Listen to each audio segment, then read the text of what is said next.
九丫头，你怎么还在这？你家里出大事了，快家去吧。都是你这个丧门星，要不是你，老头子怎么可能会出事？你克洗了你爹娘不够，还要来克我们，你怎么不去洗？大夫来了，老王家的孩子打够了没？这老王的命还要不要了？叶九默默地回了自己住的地方，撬开了一块泥砖，从里面取出了一个木匣子。流血过多，好在没伤到骨头，好好养着，坚持换药就能够恢复如初了。你干什么呢？这丧门星，老婆子就是打洗了也是替天行道。这个丧门星老婆子是不养了，村长正好做个证，谁爱养谁带走。老王家的，这是你们家老二的孩子，如今老二两口子都没了，他们的赔偿也都给了你们，连这屋子都让你们占着了。现在你要将这孩子赶出去。这些年这丧门星吃的喝的不要粮食，那点赔偿早就没了。你村长爷爷，我愿意搬出去，我不想再因为我害了爷爷奶奶，爹娘去得早，就盖了这么一座院子，就留给爷爷奶奶当孝敬了。我搬去村口那间破屋子就能住。你们真的不想再管九丫头了？管什么管？再管下去是让这丧门星克洗老婆子我吗？不行，得写断亲书，这样才能断得干干净净的。你村长爷爷，您就同意了吧？我不能带爹娘尽孝，以后就离得远远的，这是房契，算是九儿能做的最后一点孝敬了，从此以后再无瓜葛。哎，多好的孩子啊！既然如此，我便叫族亲一起前来将这段亲书写了，将来不论九丫头富贵还是落魄，与你们王家再无瓜葛。不过村口的那间破房实在太破了，你们占了这院子，得给九丫头将房子修好，起码不能雨天漏水。还有干活做饭的家伙事也要分九丫头。凭什么？凭什么？就凭这房契，就凭你们现在住的这院子。别说九丫头吃了多少用了多少，明眼人都看得出来怎么回事。要断就断，不断拉倒。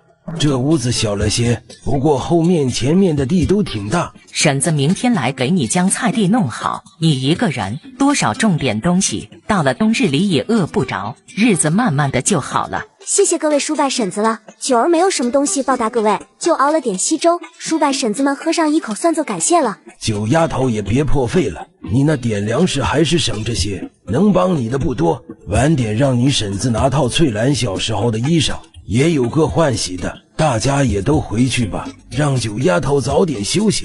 村长一发话，大家都热闹地离开了。叶九终于有机会独自躺在木板床上思考，脱离了原生家庭。现在最重要的是得为过冬做储备，得赚钱。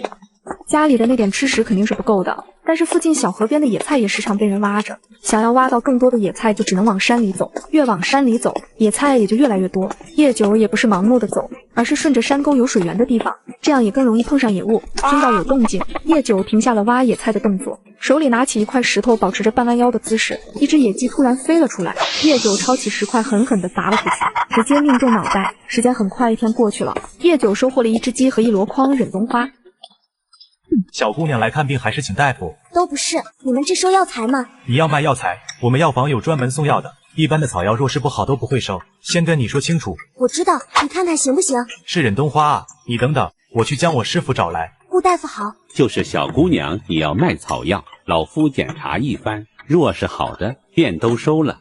不错不错，是上品。小丫头摘这么多不容易，1斤10文，若是愿意便拿去过称。愿意的，谢谢顾大夫。这一背篓有10斤多些，顾大夫便以11斤算给叶九。小丫头，这么多钱你可放好，你身体不太好，若是可以尽量多吃些，若是还有这样的忍冬花可以继续送来。谢谢顾大夫。出了药堂，叶九一路朝着来时看到的杂货铺走去。稻谷8文，藜麦高粱7文，豆类最便宜，3文到5文一升。小二，可有盐麦？有，35文一升，要多少？我要1升盐，10升3文的饭豆，5升藜麦。可以。那就麻烦小二哥帮我装起来。刚到手还没捂热的铜板就这么给了出去。叶九叹了口气，还是得多赚钱啊。琪琪，你总算意识到赚钱的重要性了吧？只要赚了钱，想要什么有什么。所以连个新手大礼包都没有的氪金系统，要你何用？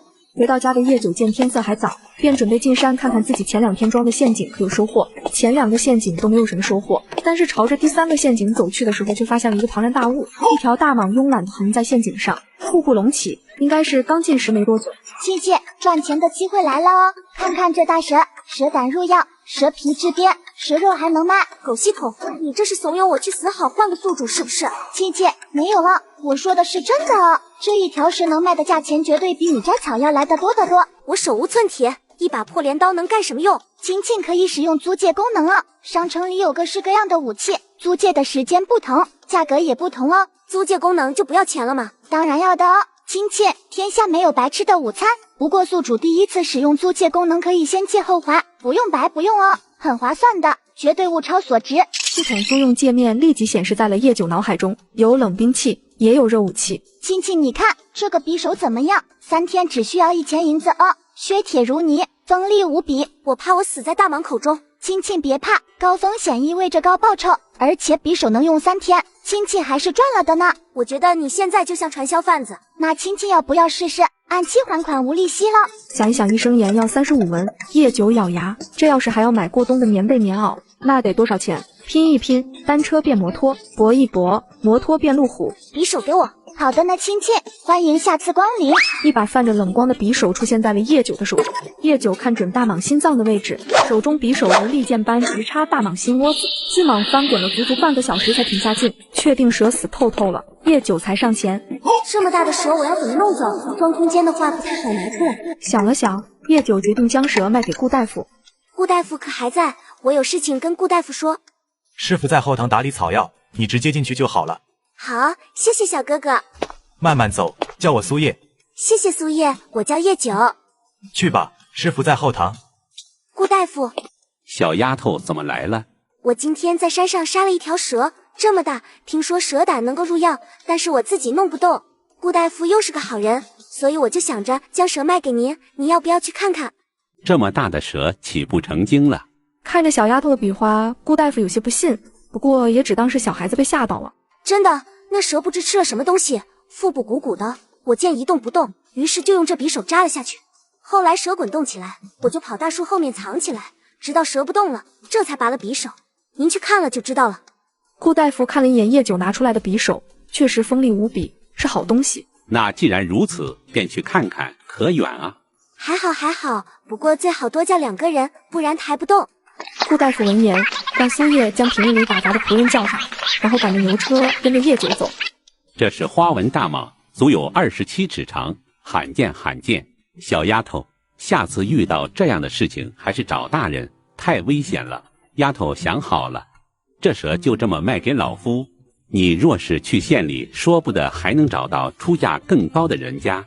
我相信顾大夫，我愿意卖给您。我一个孤女，去县里只怕没拿到钱，还会被人给卖了。好，钱我出门的时候也未多带，一会你跟老夫一并回去，我取了银钱给你。300两银子，不得不说真的不少了。在这个普通人家1年2-3两银子就足够花销了的时代，这相当于是一笔巨款。顾大夫，我想把钱拿出来花，到时候就跟村里人说，我摘忍冬的时候侥幸抓了一条蛇卖给您，您看行不行？行，怎么不行？不过这蛇的大小却不能说出去。顾大夫，我从家里脱离出来，村里人帮了不少的忙，山上的忍冬挺多的，我一个人也摘不完，想着让村里人也一起摘，您看您还收不收？好丫头，知恩图报，只要品相可以，自然是收的。那就太谢谢顾大夫您了。得了准话，叶九兴致勃勃地路过肉摊的时候，还买了2斤肉和一副大骨头。看到提着肉和大骨头的叶九，村里爱热闹的人开了嘴：九丫头这是捡钱了，买这么多的肉。可不就是捡钱了，我还要去村长家，晚点再告诉你。村长爷爷，我来看你了。你这丫头，来就来，怎么不把东西先放家里？村长爷爷，我这不是有事找您吗？这肉是要麻烦您找人帮我垒个火炕用的。现在多存些柴火，冬天就不怕冷了。火炕是什么东西？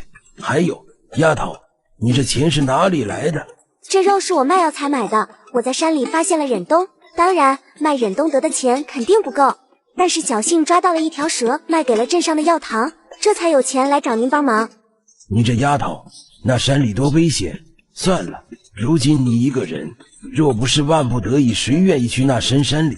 谢谢村长爷爷，这肉您收下，火炕的事情还得麻烦您。同时还有一件事，我想跟您商量。什么事啊，丫头？我刚刚不是跟您说我在山上发现了忍冬吗？很大一片，我自己也摘不过来。从王家离开后，村子里的叔伯婶子们没少帮我忙。我问了顾大夫，他的药堂还收。我想着让大家伙也赚这个钱，您看行不行？这是好事，怎么不行？就是丫头你真舍得，自己闷声发财不就好了？你一个人需要添置的东西还多着呢，这身体也不好，处处要花钱。有什么舍不得的？我一个人也摘不完，留着不就浪费了？今年开过了，明年还有，只要大家不破坏藤蔓。好，你跟我说说这忍冬花在哪，情况如何，我也好告诉大家伙。若是不多，也省得后边闹矛盾。挺多的，好大一片，要不我带您去看看？行，这就走。当村长看到那一片花海的时候，也是震撼了。您看，这是将开未开的，像这样的属于上品，早上露水干透了之后采摘最为合适。这是开了一半的，这个是开败了的，也就是2文钱1斤的，大家伙摘的时候区分开来，也能卖上价。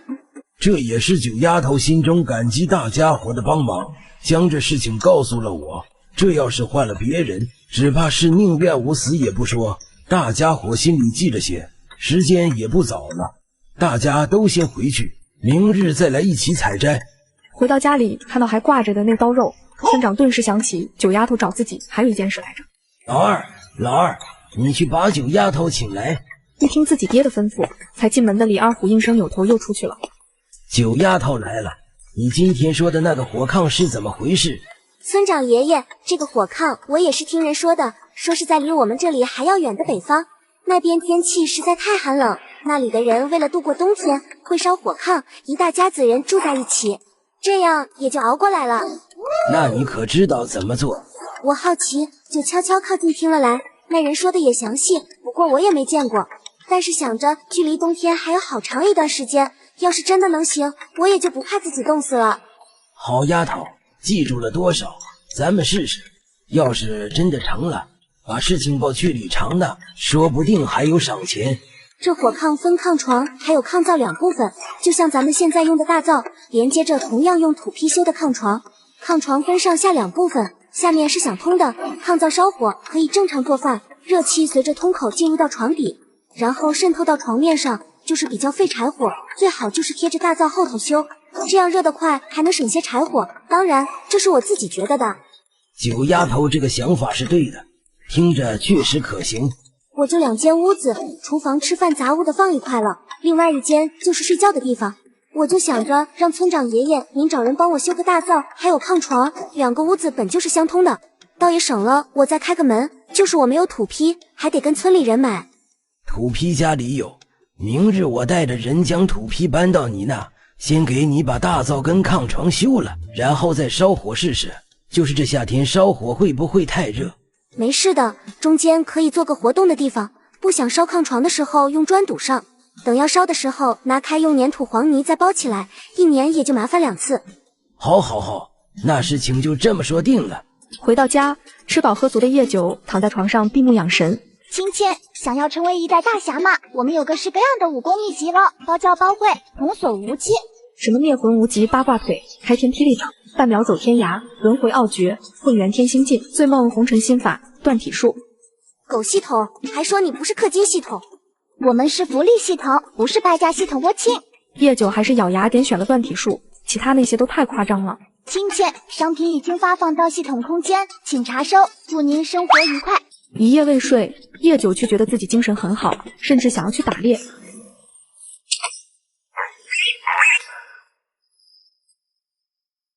你这丫头真是胆大，之前是蛇，这回又是野猪，要钱不要命了，不是都已经有那么多钱了吗？怎么还进山？他本是一名顶级特工，只因厌倦了杀戮想退休，组织便派人暗中将他杀害，原以为就此解脱，不曾想竟穿越到一个10岁的农家女身上。行了，不说你了，你这野猪也别送去县里了，我做主收了，不过只能给你1两7钱，也就是我熟知猪肚的妙用，别人还不定能给你这个价。好，谢谢顾大夫，麻烦您再给我配一些常用的药吧。眼看天越来越冷，要是什么时候下雪了，再出门就不方便了。小丫头心思挺细，下雪天千万别出门。山里的狼群就喜欢冬天下山。大雪阻碍了人们的出行，叶九也不担心会有人来串门，正准备入睡，扑通一声，有东西掉到了自己的院子里。叶九走出去，看到一道人影躺在院子的地上，已经昏了过去。叶九上前将人拖进屋里。醒了，记得把药钱还有伙食费还我。我叫顾姐，小姑娘，你家大人呢？我家就我一个人。多谢姑娘的救命之恩，我与回春堂的顾大夫认识，不知你认不认得回春堂？到时候我必定将钱给姑娘补上。回春堂谁认不认得？既然这样，你就先住下吧。休养了3天，顾瑾已经习惯了与叶九的相处，外边的风雪也总算是停了。你现在几岁？10岁，翻了年就11了。10岁？你确定？我怎么看着你最多8岁？我看你还像20多了呢。要不是你总问那么幼稚的问题，我都不相信你18。雪停了，如果不再下，你就可以离开了。果然，雪已经不下了。快走吧，赶在年前说不得能够到家，报酬我到时候去顾大夫那里取，就不送你了。顾瑾也知道自己该走了，只是有些不舍。是来看病还是请医？小少爷怎么跑这里来了？快，先去屋里暖和暖和。苏叶，把门关了，今天先休息，非急诊明日再来。顾叔不急，我身上只是有些湿，你让人给我买套衣裳，我梳洗一下就好。这个容易，赶紧洗洗，我去给你熬碗驱寒的姜汤喝。苏叶不认识顾瑾，但是听到小少爷这个称呼，就想起了前阵子没下雪的时候主家来的信，当时就是让他们注意这个小少爷是否来了这边。只可惜后来大雪至，便没有机会去打听，没想到人自己来了。洗好了就赶紧把姜汤喝了吧，饭是还要等一会，要是困了就先躺到床上休息会。离家出走的时候，在路上整整花费了3个月，但回来的路不过5天。站在熟悉的大门前，顾瑾还有一瞬间的迷茫。您可是小少爷，小的是刚换上来的，还没见过您。眼光不错，本少爷回府了。顾瑾见人机灵，将手里的榔头交给了小厮。你叫什么名字？东西拿好了，以后就到本公子身边伺候。小的叫四喜。不错，这个名字我喜欢。我先去祠堂跪拜列祖列宗，你把东西放到我房里。松竹院知道怎么走吧？知道，小的这就去。顾瑾大步朝前去了祠堂。镇北侯府的小少爷回来的消息顿时四下传开了。臭小子还知道回来，真是惯得无法无天了。那小子去哪儿了？回侯爷，下人们看着是去了祠堂的方向。管家立即回话。顾侯爷闻言，随即大步朝着祠堂的方向走去。孩儿不孝，出远门不告知，让爹娘兄长担心了。即知此举不孝，今后不得再犯。孩儿定当谨记于心，今后好好上进。大雪停了几天，又开始飘雪花。不过今年的冬天变得没有那么难熬。叶九发了豆芽菜，想着一个人也吃不完，索性趁着天好给村长家送去一些。九丫头这段日子是不是长高了？还是那么瘦，不过面色红润了。我一个人在家，一人吃饱全家不饿，又囤了那么多的柴火，可不就养起来了吗？你这豆芽菜好，若是能够拉去县里，肯定能够卖个好价钱。我可没那功夫，我一个人搬着那些个豆芽菜去了，卖不卖得成不说，被人拐走了怎么办？叶九说着笑，大家伙也跟着乐呵。可不就是把咱们的小九丫头拐走了怎么办？不过这豆芽菜确实是个生意，丫头怎么就不心动？李大娘，这豆芽菜其实很容易弄的，别人家不行，但是咱们可以，咱们有火炕，屋里暖和，这豆芽菜放簸箕里，撒上水，用湿布盖着，几天就长出来了。你这丫头咋就不知道藏着点掖着点？我说真的，要是婶婶们想弄，那就弄好了。我家里现在多了2亩地，明年还打算养10来只鸡，还想寻摸1条狗，这样我住着也安全一些。相比前世打打杀杀的生活，叶九是十分满足现在的生活的，种田，偶尔赚个小钱就够了。九丫头，你再说下去，婶子们可就真的心动了。你想要养狗，倒是不错。我娘家有户猎户，就养了狗，特别能够看家，凶猛得很，但是见人还乖顺。李三嫂对发豆芽赚钱这件事心动不已。婶子心动不如行动，想做就做，我肯定不做。顾大夫说可以种棉花，朝廷有鼓励。我准备明年种2亩棉花，家里的地就种高粱藜麦，前院小一些，拿来种菜，够我吃用了。听了叶九的话，李家婆媳几人对了眼，这事情可行，不过不急。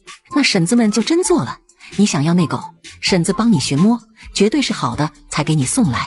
不过这种棉，种棉朝廷确实有鼓励，但是咱们老百姓想要弄到棉子不易，而且棉产量低，还不如种粮食。丫头，你可想好了？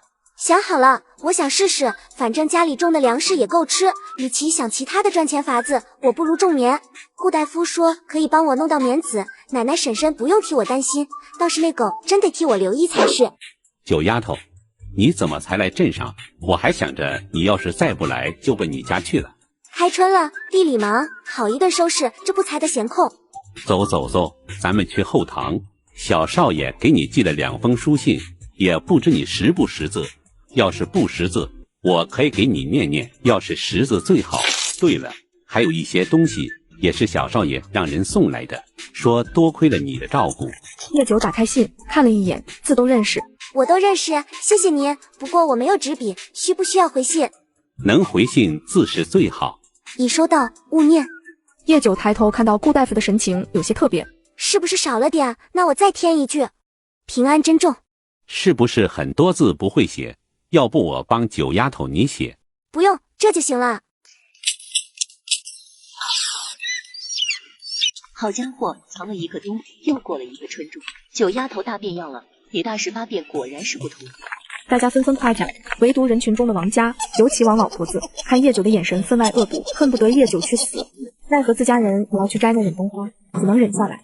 收到回信的顾瑾看到只有那么区2句话，落款都没有，不满失落的同时，又觉得这就是叶九的性子。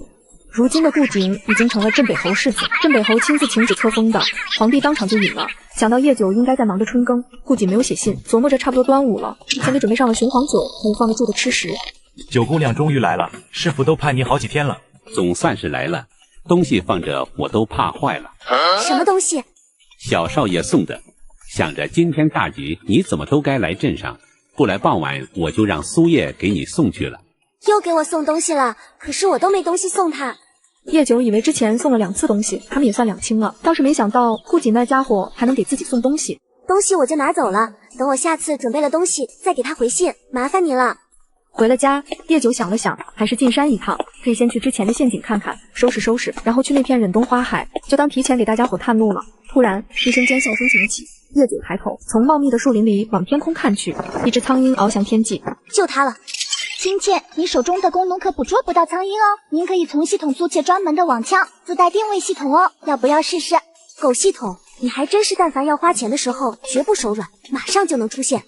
亲亲过奖了，人家会害羞的。一看商城里网枪的价格，租赁时间1天就50两。你确定不是抢钱？亲切，百发百中哦，怎么可能是抢钱呢？50两，顾瑾那家伙给了自己500两做报酬，拿出1/10给那家伙准备礼物也不是不行。不过除了这只鸟，自己还得赚回本钱，忍痛氪了50两。苍鹰想躲都躲不了，不过掉落的地方有些远，足足跑了大半个小时，这才到目的地。顾大夫可还在？九姑娘，这么晚了怎么还在镇上？回去又来了。九丫头，这是提的什么东西？这是回礼，刚抓到的，路上快一些，应该饿不死。我给喂了些生肉，能不能驯服就看顾瑾自己了。我得回去了，时间不早了，您先忙。叶九不打算解释，所以将东西放到台面上就走了。品相如此好的苍鹰，实属难见。苍鹰不好捕捉，这只苍鹰身上除了有些许羽毛凌乱，居然一丝伤口也无。这次的东西只怕得老夫亲自去一趟了。第2天一早，村民们还没下地，叶九先拿着1兜子鸡毛去了村长家。李奶奶，各位婶婶都在家呢。九丫头来了，这是拿的什么？一些野鸡毛，想着婶婶们手巧，说不定能换个钱，免得我扔了糟蹋了。野鸡毛，我看看，要是好看还真能换个钱。老四家的，这鸡毛你真知道有什么妙用？我娘家村子不是有猎户，他们每次杀野鸡都会将毛留着卖，说是绣楼什么的会挑选好的做羽扇，那一把羽扇得卖好几两银子呢。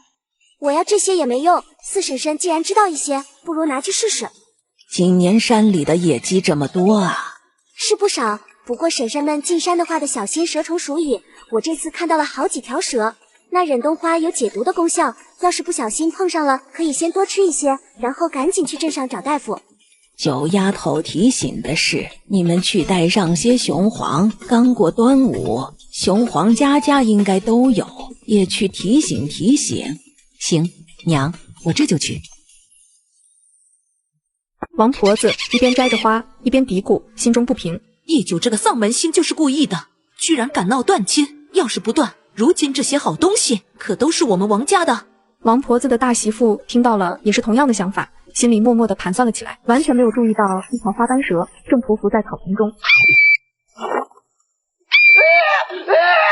李二虎听到声音就快速跑了过来，快将伤口上边的位置用布条扎紧。大哥，你快去看大嫂。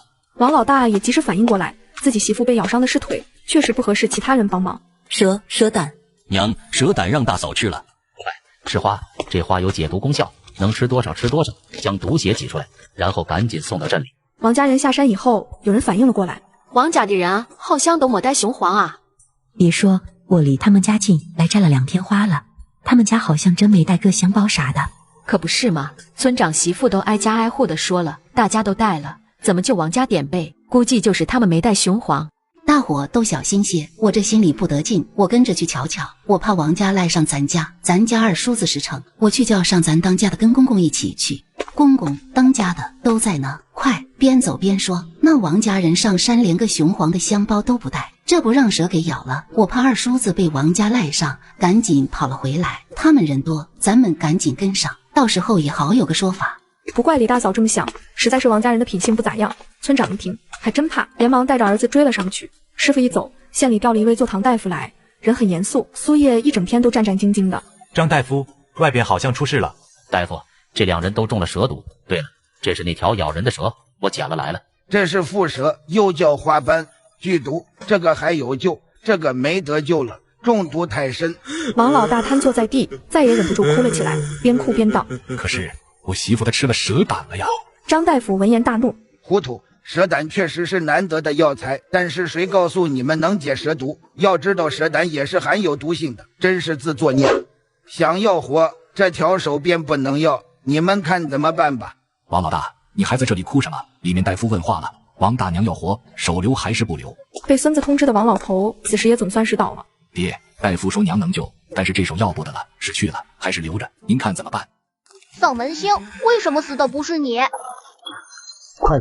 王家人打成了，9丫头就一个人在家，这要是伤着了怎么办？老婆子，你受苦了。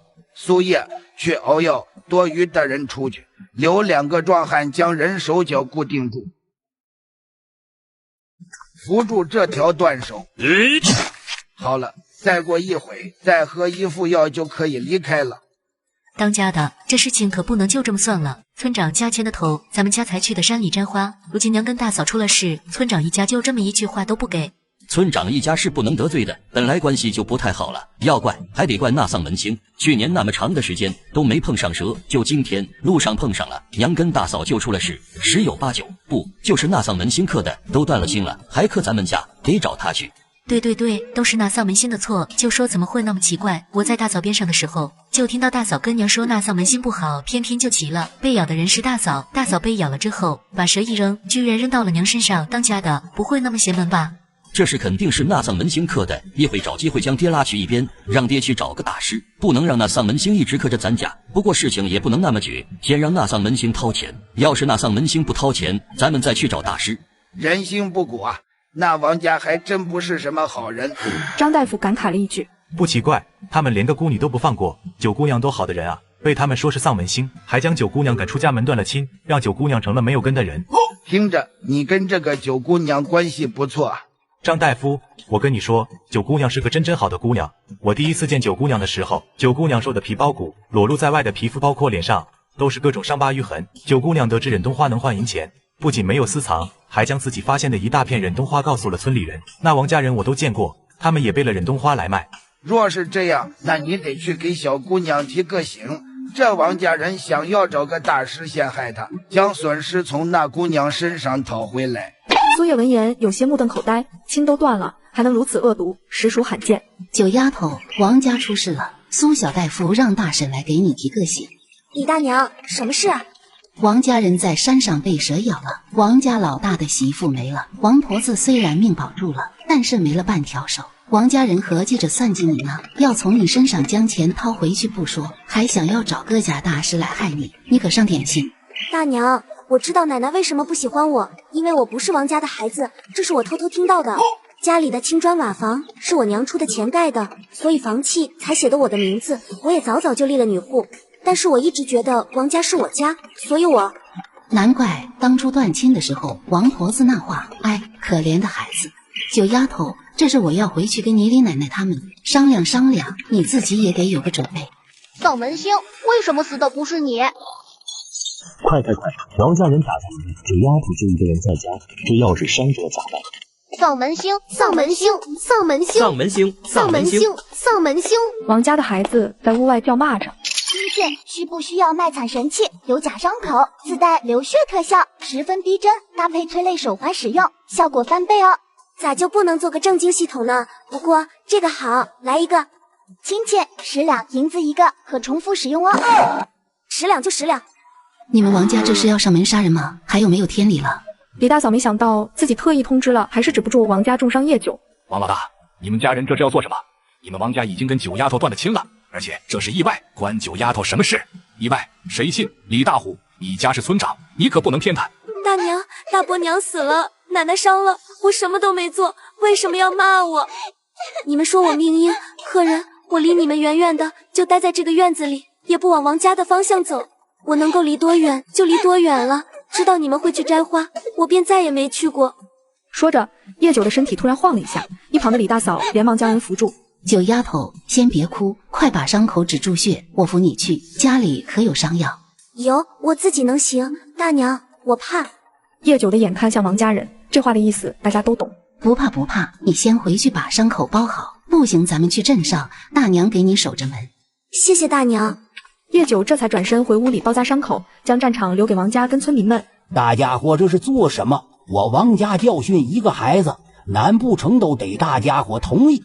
王家兄弟这话说的可就不对了，你们家跟九丫头断了亲了呢，而且这事本就是个意外，九丫头断了亲都还惦记着你们说过的话，要多远走多远了。我说怎么摘花这么好的事情，九丫头就头一天带了路之后就从来没去过了。你们王家可真不地道，也不怕招天谴。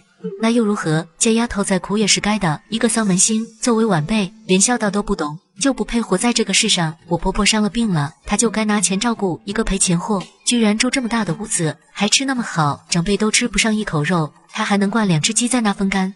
别拿什么孝道去压九丫头，你们王家的那些事，本想替你们瞒着盖着，既然你们这般不要脸，我也懒得再做好人。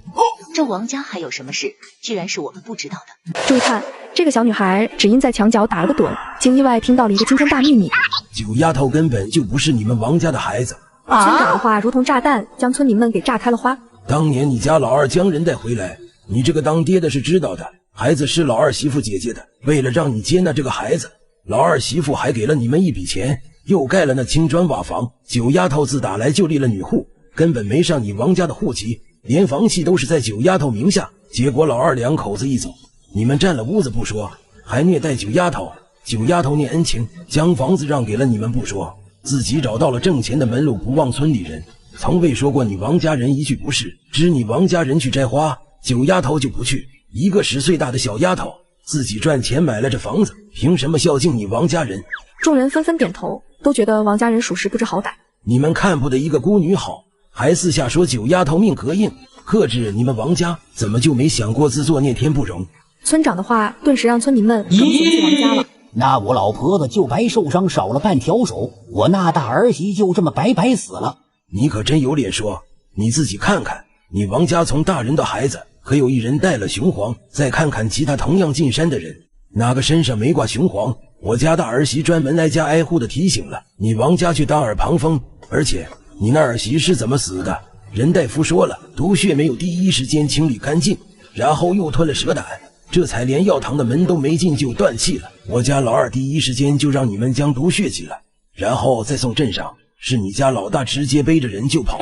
此时叶九也从房里走了出来，村长怎么都没想到来晚了一步，还是让王家人伤了叶九。村长爷爷，九丫头回屋休息去，这里村长爷爷会给你打理好，该赔的让他们王家赔给你，拿了的让他们还上。村长爷爷，不用了，爹娘走了之后，我一直在王家，好歹给了我一个容身的地方，那些我不要了，我只希望以后王家人不要再打扰我了，我只想好好的过自己的日子，你让他们走吧。在场的妇人们都忍不住心酸。既然九丫头都这么说了，大家伙都散了吧。今后不许你们王家再来这里，否则作为村长，将你们驱逐出这个村子的能力我还是有的。九丫头，院子给你收拾好了，你怎么样？不行，咱们去镇上。谢谢大娘了，我没事，只是有点晕，休息会就好了。大娘回家去吧，要是您担心，可以明早再来看我。李大嫂见叶九精神还不错，额头上的血晕也没有再扩大，这才离开。爹，现在怎么办？娘还躺着，大嫂的丧事办不办？凭什么不办？老三，你是什么意思？大哥这话怎么说的？娘伤了，花了5两银子，大嫂要是办丧事又得掏钱，咱们家得罪了村里人，到时候连个上礼的人都没有。丧事还是要办的，但是现在村里人都看不上咱们王家，就不摆席了。王家老大媳妇的丧事就这么草草的办了，想要找人打压叶九的事情也不了了之。顾叔，什么事让你亲自前来？给世子请安。世子看，这是九姑娘送您的回礼，实在是珍贵，我怕下边的人出错，所以亲自来了。顾瑾看到这只苍鹰时，眼中的惊喜与喜欢溢于言表。巧儿送的回礼果然得我心。九姑娘说，这鹰就看世子如何驯服了。我一路急赶，走了4天，这鹰还是4天前九姑娘喂过的。辛苦顾叔了，这鹰我带走了，早点休息，明日不要急着走，再给九儿带些东西回去。四喜，去给弄壶温水来，再让人去切1盘新鲜的羊肉来。过了一会，四喜就将东西端了进来，顾瑾便让人都退了下去。奴婢给姨娘请安。起来吧，没记错的话，你老娘应该是在厨房做事的，你有何事？回姨娘的话，奴婢今天一早去厨房领点心，奴婢的老娘给奴婢说了个消息，说世子爷已经接连3天早晚都让四喜到厨房领一份新鲜的羊肉，而且还是生的。奴婢觉得蹊跷，所以特来禀报姨娘。翠环，这几日世子都去过什么地方？姨娘，世子前日出去过一趟，之后一直都在府中，具体去了哪里不知。奴婢老娘说，3天前的夜晚，四喜是第一次让厨房准备生羊肉，那个时候已经很晚了，奴婢的老娘正好值夜，都睡着了，让四喜叫醒的。这个赏你叫花枝是吧？让你老娘平日里多注意一些，下去吧。你要去大国寺？是的，爹爹，孩儿得了一只苍鹰，准备去大国寺躲僻静，等鹰训练好了，孩儿将白皙带来给你看看。出门在外多带些东西，我给你调2个暗卫陪着。敖鹰讲究的就是坚持不懈，你比他强，他自然而然就会服你。顾大夫回到了小镇，苏叶跟他说着王家的事。正好今天不怎么忙，你给九姑娘送些东西，早去早回，看看九姑娘的麻烦可解决了。苏叶这些天也惦记着，闻言高兴的拿着东西就走了。九姑娘，九姑娘，是苏叶哥哥呀，快进来，你来找我可是顾大夫回来了。是呀，师傅让我来给你送东西，顺便看看你的麻烦解决了没。你的头。谢谢苏叶哥哥，我头上没事，事情已经解决了。九姑娘，你受了伤怎么也不来药堂？之前拿的有伤药，而且这伤已经快好了。我师傅做的愈肤膏不错，普通的伤疤涂上一段时间渐渐就变淡了。九姑娘要是不得空去药堂，我下次抽空给你送来。不用，真的是很小的伤口，自己就能够治愈。最近我种的棉花打花苞了，我要忙地里的事情，等忙过这段时间再去镇上看你跟顾大夫。叶九将苏叶给送出了小院，这才得空打开看带来的是什么东西。眼前这个男人为了降服心上人给自己送的宠物，竟跟鹰大战了足足749天，眼看自己即将成为斗鸡眼时，总算是将鹰给熬倒了。走吧，回去沐浴，你爪子有点脏，九儿洗完干净。一人一鹰施施然的下山去了。世子，王公子又给您送了帖子来，挑答按您之前的吩咐，已经定好了时间，明日晌午，玉溪阁竹子号包间。行，下去休息吧，这里不用伺候了。第二天，顾瑾带着白皙按时赴约。出门都带着，看来是心头好，怎么突然想养鹰了？他叫白皙，我给取的名字，这是别人送我的。这送鹰的人应该十分特别吧？不然你也不会这么上线。确实很特别，要不是他，你现在都见不到我了。是个女子。你打听那么仔细干嘛？你都是要成家的人了。既然是这么特别的女子，怎么不带回来？难不成对方家世特别？若是那样，上门求娶便是。你堂堂镇北侯世子，还能娶不了心仪的女子？不是，她还是个小姑娘呢。多小？10岁。你可真敢想，纯老牛吃嫩草啊！如今你也18了，等对方及笄，你都20有3了。镇北侯还有顾老太君绝对不会同意的。除了他，我谁也不要。你确定非他不娶？当然，我确定、一定以及肯定。那你的娶妻之路任重而道远了。王旭姐，我知道你什么意思。我现在还太弱，没那个资格说保护九儿，所以我从来不提九儿。等我强大到可以保护她时，我才会对她表明心意。那你打算如何做？要知道你的身份地位，若是你太过突出，上边那位只怕也不会同意。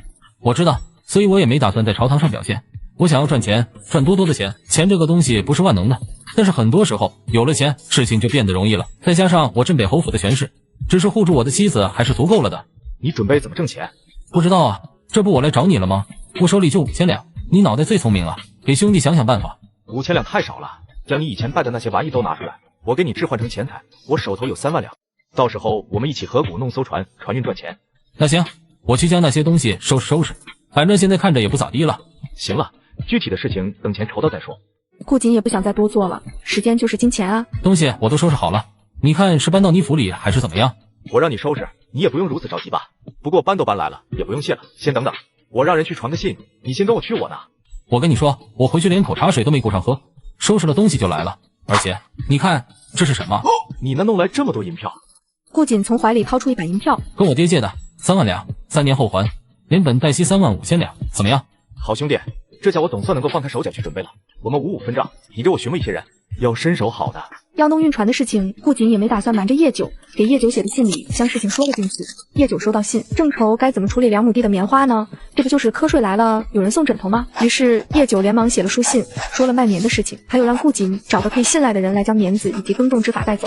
九丫头种的豆子可真好，一看就是吃种地这碗饭的。那地里的棉花虽然还没收，但是看着也绝对差不了，让人羡慕啊。李爷爷坐，叔伯婶子也不要客气，我给你们倒些水。不用忙，不用忙，爷爷今天来呀，其实也是有事找你，带着你几个叔伯婶子也是为了让你安心。你也坐下，我们慢慢说。叶九一言坐了下来。李爷爷说吧，我听着。那爷爷不跟你拐弯抹角的，你那2亩地的棉花实在是太好了，就连爷爷长到这把年纪都从未见过这样好的。你小年纪就自己琢磨出了好方法，将棉花种成这样，实属难得。村里人也都想跟着种一些，但是这棉花不比其他，爷爷没有替你做主同意，这次来就是来跟你商量这事的。李爷爷这么说，那看来大家都觉得我种得好，我也挺高兴的。不过这棉花当初是托了顾大夫的线弄来的，也说好了，种好的棉花棉子什么的，顾大夫那边有权先挑走，所以最后能够剩多少我也并不清楚，而且当初也确实没想到能够种好。叶九的话得到了李家人的点头认同，叶九将李家人的态度都看在了眼里，这才继续说。棉子我倒是能够想办法给大家伙留下一些，种棉的方法不是我不想告诉大家，而是我跟人签了协议，若是能够种出好棉，他们会给我一笔钱当做报酬，也就是说这种棉的方法其实相当于不能外传。升米恩斗米仇这句话不是虚的，不过都是一个村子的人，我去问问，若是只在村里种，不透露出去，大家种的棉花除了自用，剩下的也都让那主家收走，看那边主家会不会愿意，若是不行，我也没办法了。若是如此，真的是太谢谢九丫头了。放心，到时候若是谁敢将种棉的事情透露出去，我这个村长绝不轻饶。我当然是相信李爷爷的，这样我明日就去镇上一趟，等得了回信，我就告诉李爷爷，您看如何？行，太行了，这事也不让你白做。棉子到时候让大家伙按正常价格给你，还有学了方法的，一家出200文，九丫头看如何？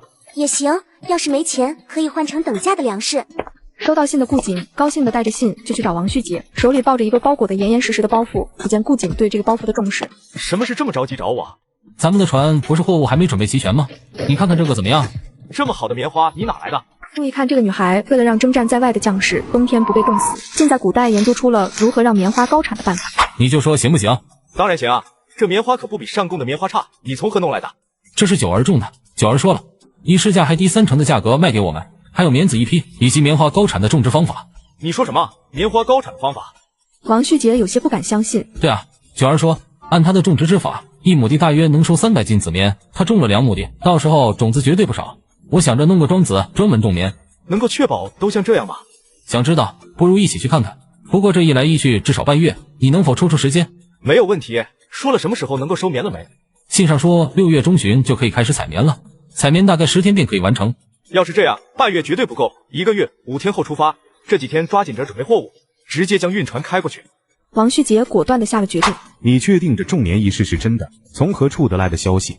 事情是不是真的？儿子需要亲自去看。但是这棉花你也看到了，与上贡的相比可是半分不差，而且这还是去年的旧棉。既然如此，你便去吧。所以你不仅连救命之恩都没跟爹说，如今连这么大的事情，你爹我也不是第一个知道的。要不是您借银子给我，我才不会跟您说这些呢。你个臭小子，出门一趟回来还长脾气，会藏事了。人家姑娘救你一命，你就只给了500两银子。爹，你关注的地方是不是有些奇怪？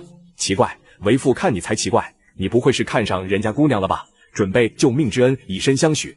顾瑾被自家老爹一句话给噎住了，自己倒是想要以身相许，奈何没被看上。你现在知道自己狗嫌人厌了，人家姑娘看不上你。郑北侯突然觉得这些年的义气一下消散了，多久了？父子之间没有这般自在过了。要不爹帮你去看看，以示重视，说不得人家姑娘就愿意了。爹，笑够了就行了。珏儿不是普通的姑娘，您去了，我怕我连半点机会都没有了。确实不普通，按照你说的，这个姑娘才10岁，虚岁也不过12，如今又能够种出高产的棉花，绝对不是一般农家能够养出来的。你还是好好查查小姑娘的身世，说不得小姑娘自己都不清楚自己的身世。应该不太可能，这样的事情在高门大户里经常会发生，京城里每隔一段时间都得闹上这么一出闹剧，是真是假便不知了。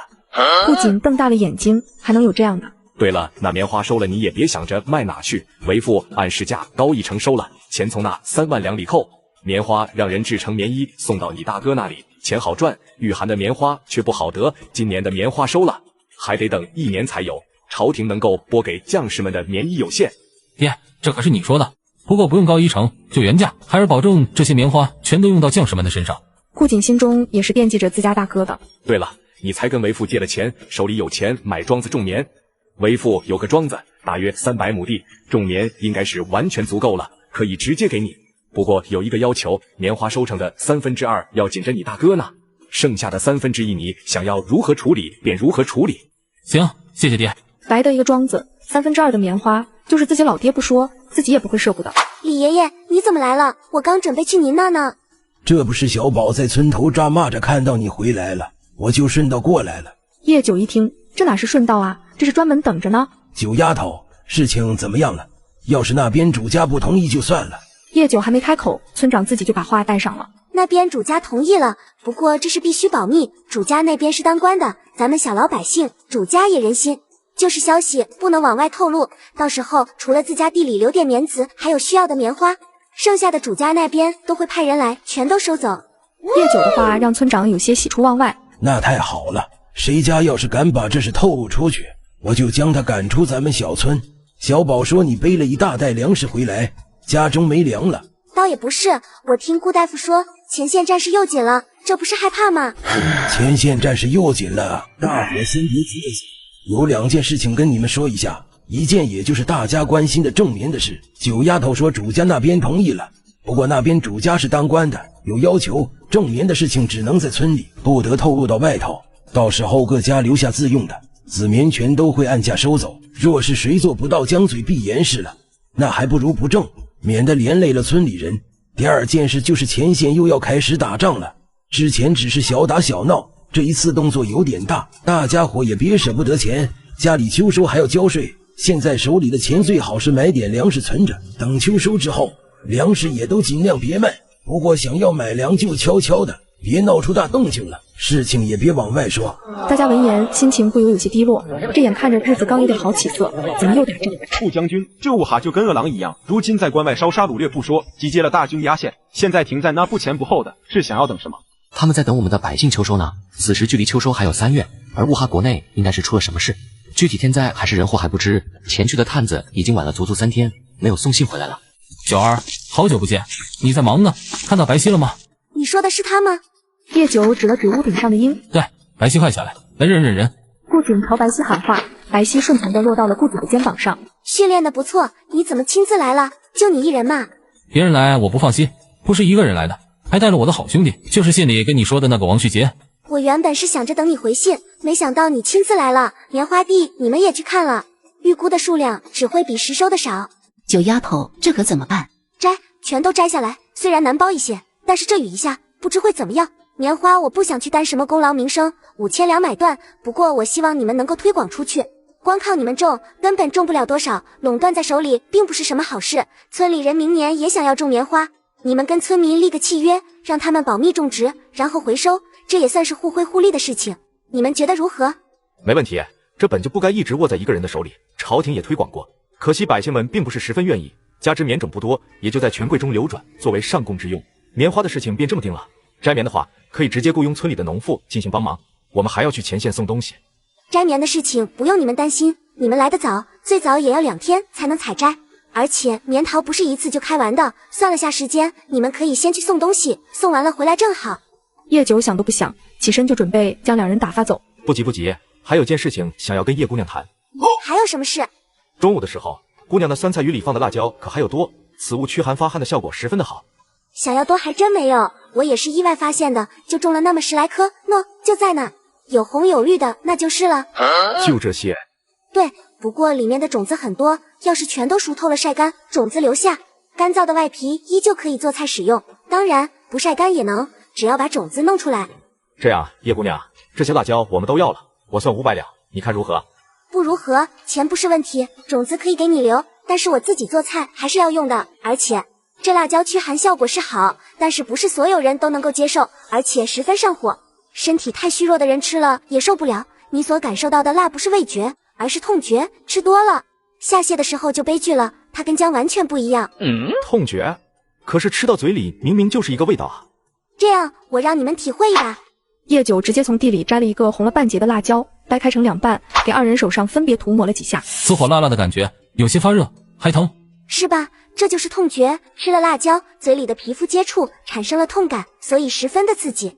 少量吃没什么问题，多了却不合适。当然，慢慢习惯了也没什么了。你们要是想要拿来卖，光靠种辣椒收益太慢，不如拿来开酒楼。南方天气暖和，秋天也能够种，最好就是种在温棚暖房里，它喜热，打理起来并不麻烦。若是开酒楼，只靠着辣椒，只怕是不容易。而且像你说的，不是人人都能够接受。可以做成火锅，十分方便，又不怕人偷配方，不过需要的辣椒数量极多。火锅是何物？火锅只是一种吃法，现在没办法弄。等你们从前线回来的时候，我再弄给你们尝试一下，你们就知道了。行了，你们该干嘛干嘛去，我还有事。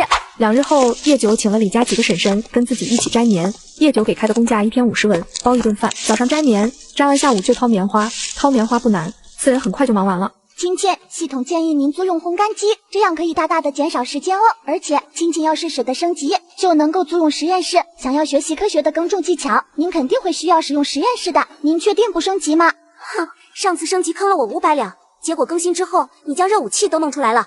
我要热武器有何用？亲亲，您这次不升级，下次也是要升级的。趁着手里有钱，为何不升级呢？你这话说的，就像我早上要吃饭，中午要吃饭，晚上也要吃饭。为什么不一次吃饱一个样？亲亲，您这样理解是错误的哦。你想一想，那么多的种子，您需要全都种植一遍，但是种的太多，杂交出来的结果就越不稳定，也就不好做出结论。但有了实验室就不一样了，您可以依次将不同的种子放进去，然后数据自行匹配，节省了土地，得出最优的结果之后选择性培育，所以超值的哦。你这次升级不会是要5000两吧？叶九微微眯眼，第一次50，第2次就500，这家伙每次升级后面都加个0。亲亲太聪明了，恭喜你答对了。自己将种棉的方法卖了才5000两，这狗屁系统就要坑自己5000两，如今自己手里不到10两银子，没钱。亲戚是骗不过桶的哦，再过不久宿主就会有钱了，只是升个级完全没有问题。不，你没问题，我有，我赚的钱自己没花什么，全贴你身上去了。我这么辛苦到底是为了什么？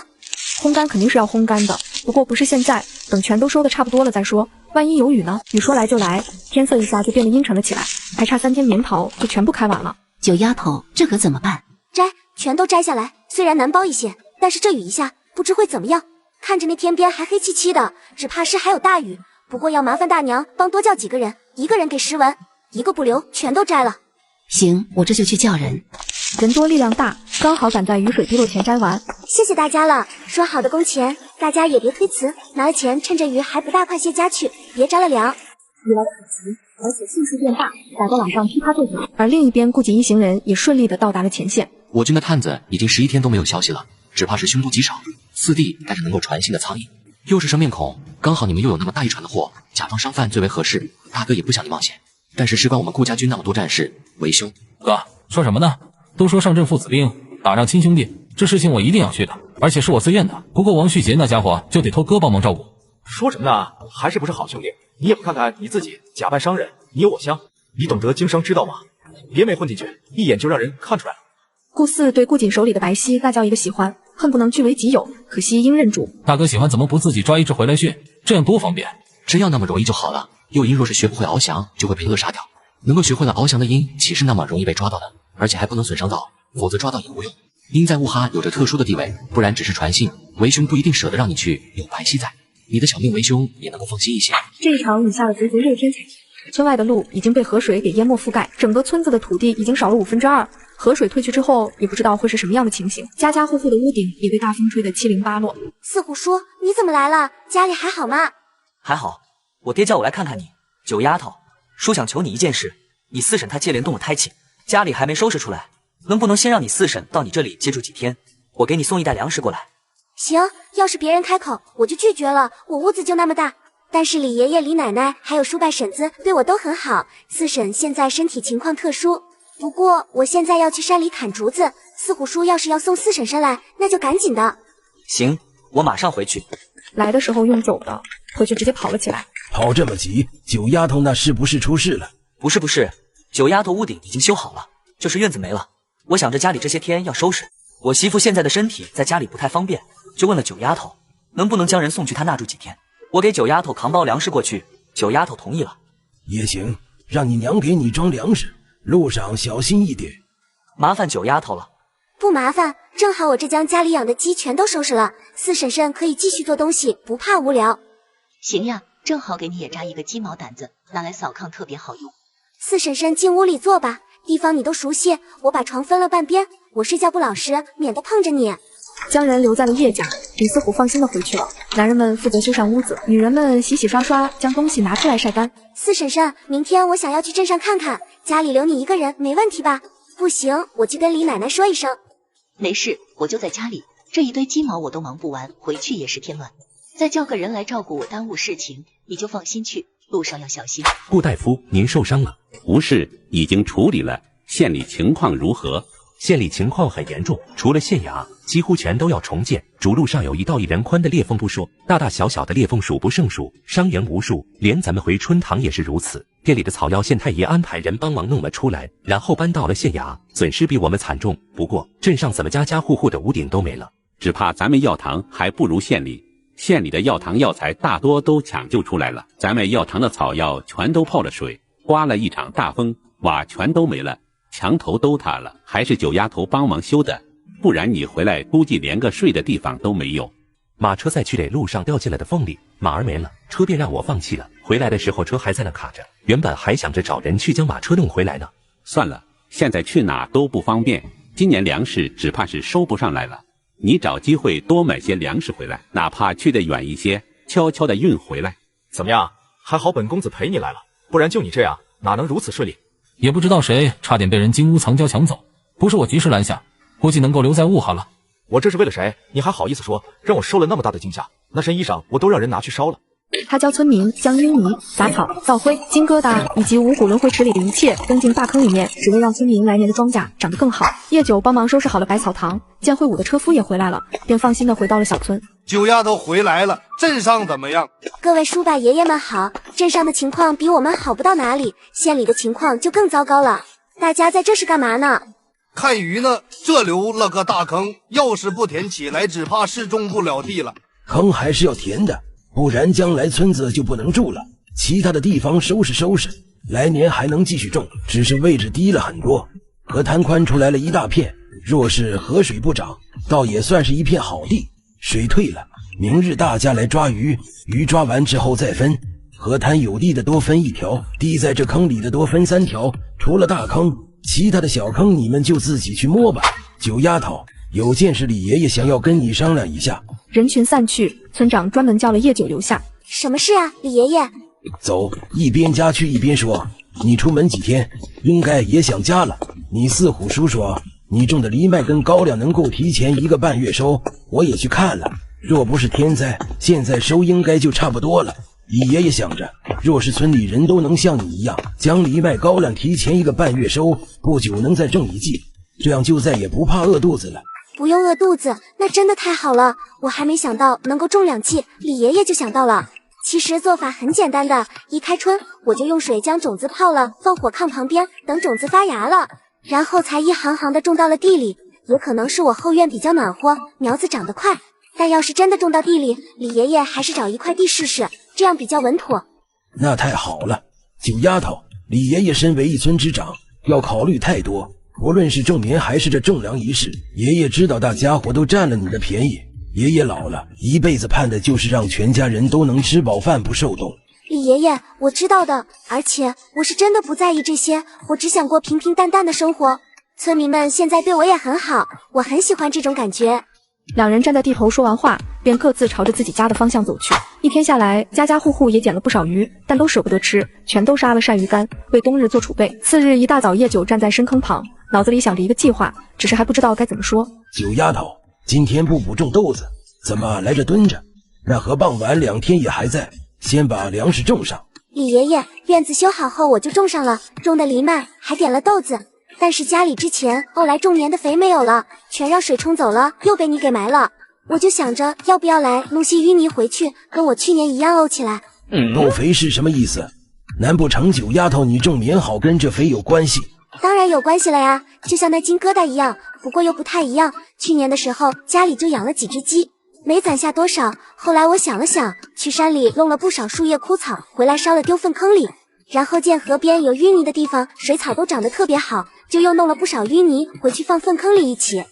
村长听得十分的认真。然后呢？然后我见太臭长蛆，就放了些石灰，用木棍搅和盖上了青草，放了一段时间，看到气泡了，又搅和了一遍。开春之后拿来种地，发现不论是棉花还是藜麦高粱都长得特别的好，连我那菜园子里的菜都是用的那些肥，原本以为坑里的肥够用了，结果没了。这不，我看着这个大坑就想我那粪坑了。村长的眼神顿时亮了起来。李爷爷，我跟你说，您看这个坑是不是特别像专门准备拿来沤肥的？沤上这一坑的肥，咱们整个村都不怕没肥上地了。您看这么多淤泥，挖一层倒进去，然后山里枯枝落叶什么的那么多，丢一层进去。家里的灶灰啊，各种能够肥地的东西，通通放到里面，包括那地里弄出来的杂草。晒干，用火一烧，茅坑里的黄汤往里一倒，到了明年春天翻地的时候，从这里挑些肥往地里放，还能怕庄稼长不好。而且一坑够全村用1年的，平日里往里倒积少成多，秋收之后集中人力再堆满池，开春又能用。就是这地不知道是谁家的，全村人一块用的话，大家按分配补偿也行，这样淤泥也能清理出来了，肥也有了，就是得加固那边那个口子。不过也正好可以利用那个口子修个时间，方便挑粪。这个坑距离河边还有一段距离，紧挨着大路。谁家的？当然是村长家的，不然也不会专门来这看了。之前只觉得这个深坑不知该怎么填，这回却觉得完全不用填了。沤肥简直不要太合适。我的粪坑都挖出来了，昨天的河贝壳都让我给砸碎了，扔坑里了。我一会来挑泥。李爷爷，我走啦。村长回了家，没多说什么，只是简单的吩咐着明天要做些什么。明天家里的男人全都跟着我一起去河滩，将地里的淤泥全都弄到深坑里去。女人去弄干草枯叶回来，直接装牛车往河滩的地头拉。咱们家那深坑一时半会肯定是填不上了，就用来沤肥，来年地里不缺肥也能多收粮。是。次日中午，村民见村长一家男女老少都在连挑带拉的将淤泥和干草枯叶拖到深坑边，堆在地头点燃，然后将烧出来的草木灰居然全都倒进了深坑中。村长，你们家这么大动静是准备做什么？狗系统，你还敢说你不氪金不坑人？还没升级就涨价了，要是升了级，我岂不是连租金都付不起？亲戚，不可以捅深公鸡哦。这不是听说淤泥能种地，我家这么大一个坑在这里，就想着多沤些肥，将这深坑填满了，然后多开几片荒的出来，将来孙子大了也能有地种。这淤泥水分太大，放些草木灰能吸水，平日里造灰都能留着沤肥，所以这草木灰放进去也一样。谁让我家这地里摊上了这么个大坑？行了，该干啥干啥去。村长也没再细说，直接赶人，扭头继续忙去了。叶九摸了不少王八，想着自己也吃不完，便打算挑去镇上卖了。挑着东西，叶九先去了百草堂。九姑娘，你挑的什么东西？闻着一股腥气。可不就腥，都是鱼。我还摸了好几个王八，还活着。你去问问顾大夫要不要。要是顾大夫要，先让你们挑，然后我再挑去外边卖。好，我去后堂叫师傅。王八，好东西，龟壳还可入药。这里还忙，你直接让九丫头将王八都留下，再要几条鱼从柜上之前，我就不出去了。等晚点让九丫头卖完东西再来一趟。好的，师傅。九姑娘，师傅说王八都要了，再抓几条鱼，要4条就行。好，要大的还是小的？有乌鱼，有鲤鱼，有鲫鱼。一样1条吧，鲫鱼不大，要2条，养缸里应该能够多活几天。行，我先给你抓，钱晚点再算，我把其他的都卖了再说。行，师傅说让你卖了鱼再来一趟。没有秤，叶九直接按大小来卖，2筐鱼卖了差不多500文。顾大夫，你找我有什么事？我给你装一些草药，你拿回去，让你们村的人看看。这些草药是这边比较常见的，大雨之后药堂急缺药材，可以让他们摘了送来，1文钱2斤。行，我这就带回去。要不您再给我弄一本珍贵草药的画册，我进深山里说不定能够碰上。种地要花钱，没办法，只能想法子赚钱，不然地种不下去了。1本就别想了，画册倒是可以给你几张，都是这边的山林里比较容易碰上的珍贵草药，你也别太冒险。这些药可遇不可求，碰上是运气。知道，要不我看到了稀奇的草木，也给您挖了带来，到时候您看看是否有用，我也能跟村里人说，碰见了给您挖来。哪来那么多稀奇的东西？其实能够入药的草木很多，只是不是人人都能够认得，而且有的不常用，便也就没人知道。不过你说的也行，反正如今是什么药材都缺，其他地方一时半会也调不过来这么多药材。好，那顾大夫，我就回去了。回到家，叶九便进了山。之前进山的时候，山里发现了不少珍贵药材，不过现在还没到采摘的时候。但是毒蛇、蝎子这些什么时候都能用的。亲戚，商城有捕蛇神器哦，你要不要试试？不用，老实待着，想要升级就不要说话。蛇喜欢潮湿的地方，叶九直接就往瀑布走去。亲戚，建议您多用防护服哦，蛇数量太多，要是被咬伤了，岂不是得不偿失？叶九下意识地看了一眼，3两银子1天。狗系统，你还敢说你不氪金不坑人？还没升级就涨价了，要是升了级，我岂不是连租金都付不起？亲戚，不可以统升工期哦，这些东西系统商城是根据利益生成的价格，不是随便定价的呢。不租，这钱老娘不赚了。叶九转身就走。亲戚，只怕是晚了哦，蛇是热感感应，你一出现就被盯住了哦。操，3两银子不花也花了。站在蛇堆里，叶九认命的抓蛇，原本1条蛇1个布袋，最后是能塞下就塞，10个小布袋装满不说，3个大麻袋也满了。看着不停蠕动的麻袋，叶九突然想到了一件事情。狗系统，老娘明明可以开启驱逐手环，你居然敢坑我银子！亲戚，3两银子而已，你看这不就赚回来了吗？突然，一声鹰啸声响起，叶九抬头，一只苍鹰直直朝自己俯冲而来。那不是顾瑾的白皙吗？怎么跑这里来了？白皙落在叶九身旁。你不跟着你的主人带着脚链跑这里来干嘛？九姑娘，你怎么又来了？这只鹰不是？苏叶看着叶九身旁的白皙，很是眼熟。是白皙，我带了些东西来，先去后堂，不合适在外边拿出来。师傅，九姑娘又来了。知道了，让人进来吧。顾大夫的声音在后堂响起。九姑娘，你自己进去吧。我这里还有事要忙。九丫头，你这挑的什么东西？老夫怎么感觉那么像蛇？就是蛇，你有没有办法让他们都不动？这些蛇都是有毒的，抓进去的时候容易，这放出来有些麻烦。你这是捅了蛇窝了，等着我去拿药。很快，顾大夫拿了一个用红泥封的岩石的罐子出来。还好封的严实，没有损坏。你把这些都放到那个木桶中，我把药撒进去，等1刻钟就能打开袋子。叶九迅速地将袋子丢进木桶里，顾大夫往里倒了药粉，两人等了好一会，这才解开袋子。您收不收？收，就是太多了。您收不下那么多嘛，那就能要多少算多少，剩下的我剥了皮当肉吃。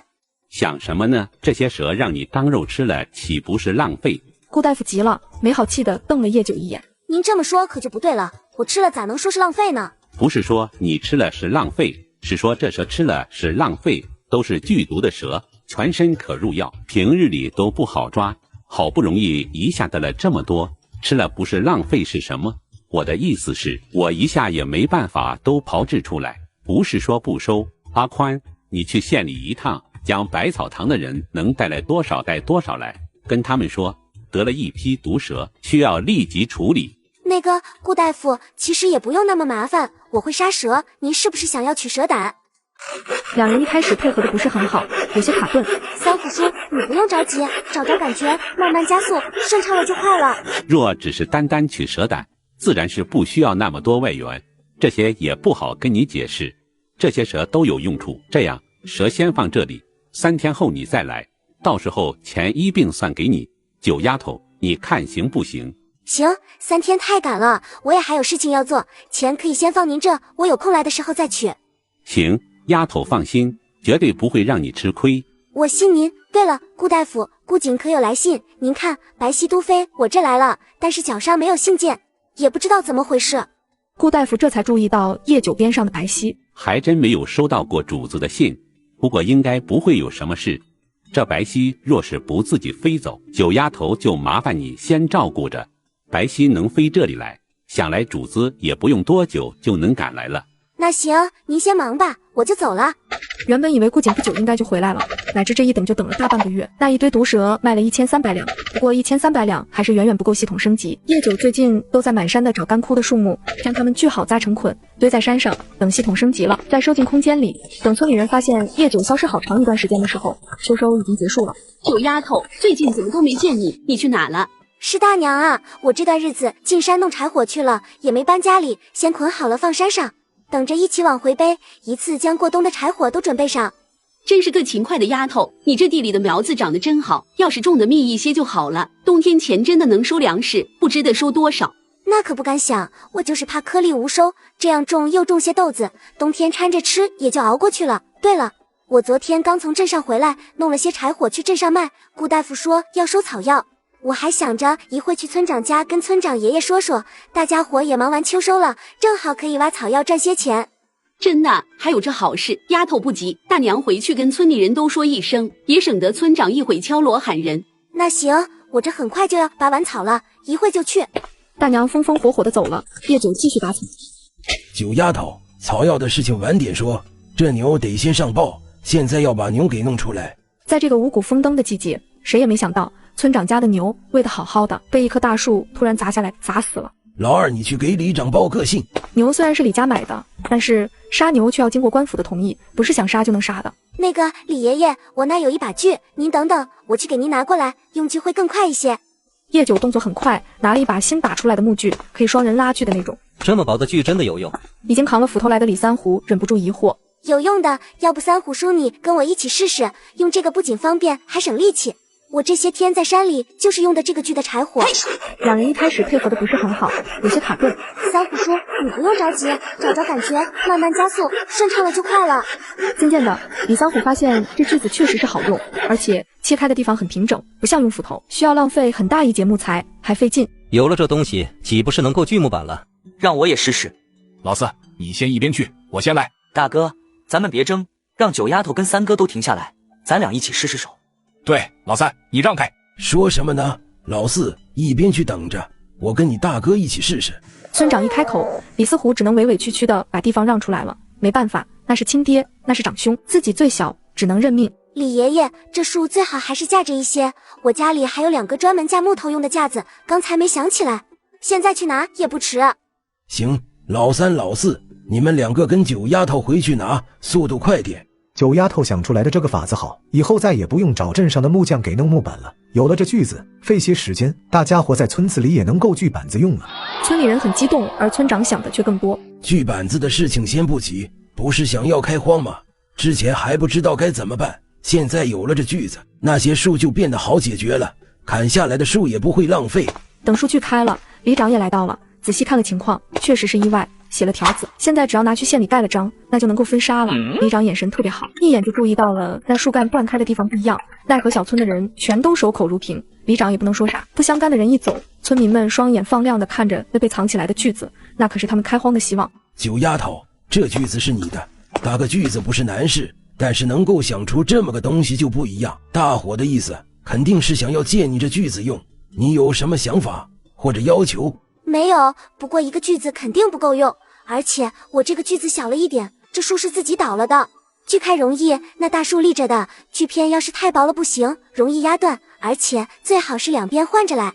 我试过了，一边锯一些，然后用拉，这样不容易伤到人。主要是这铁不容易得，一个木锯打下来倒是没花多少钱，而且也不需要多长的时间。要是多几把，大家可以轮着来，速度能够快很多。而且顾大夫那现在收草药价格特别不错，现在到入冬前应该还能够摘一段时间，先赚些钱。九丫头说的不错，刚才都忘了这件事情了。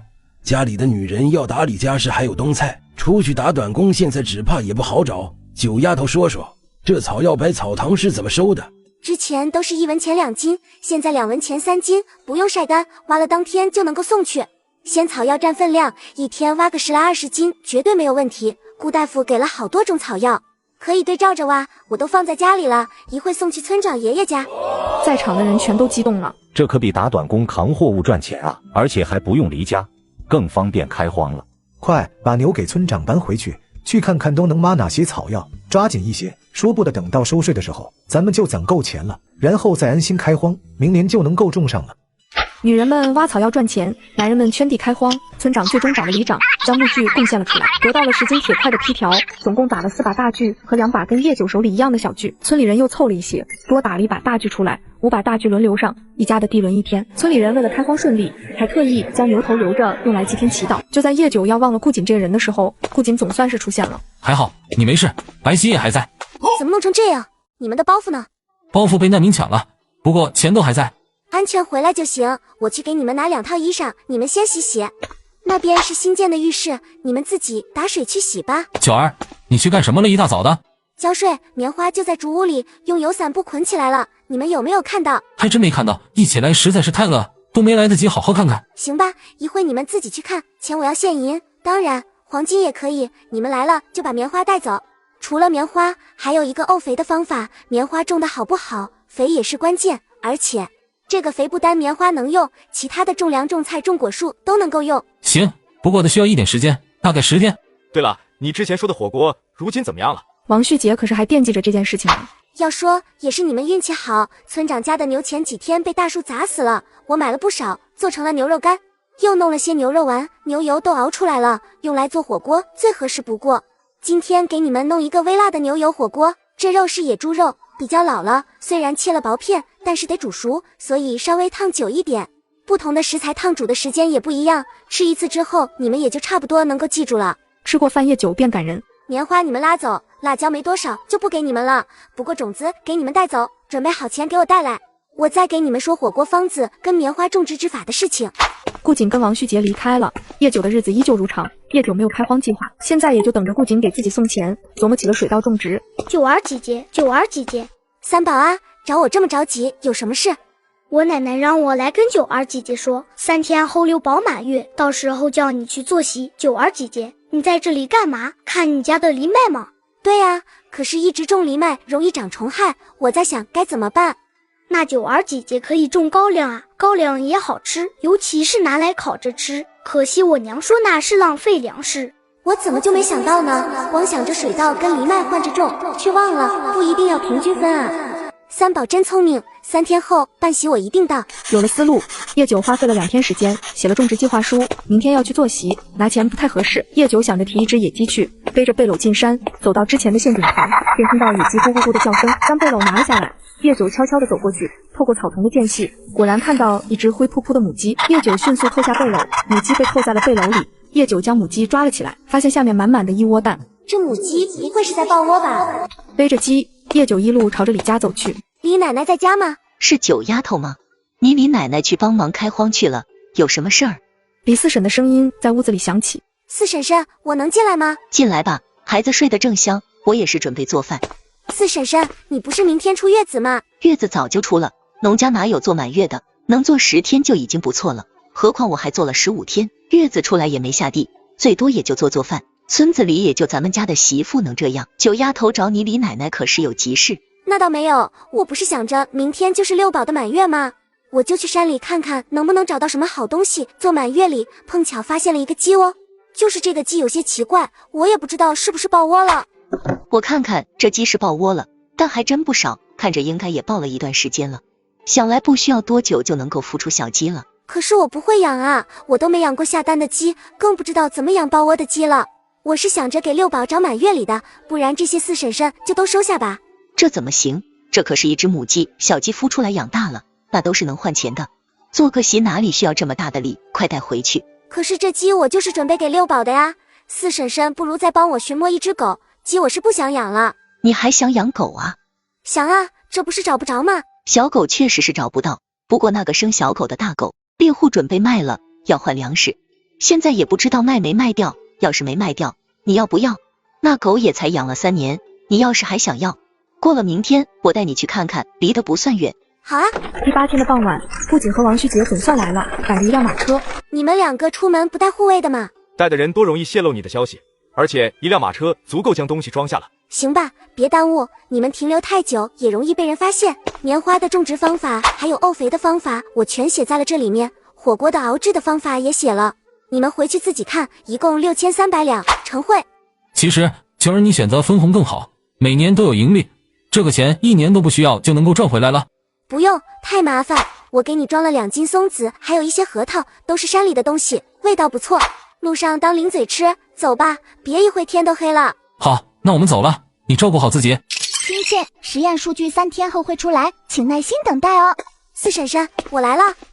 六宝太小，不能带出去，家里也就我闲着了，我让三宝帮忙先看回孩子，我们快去快回。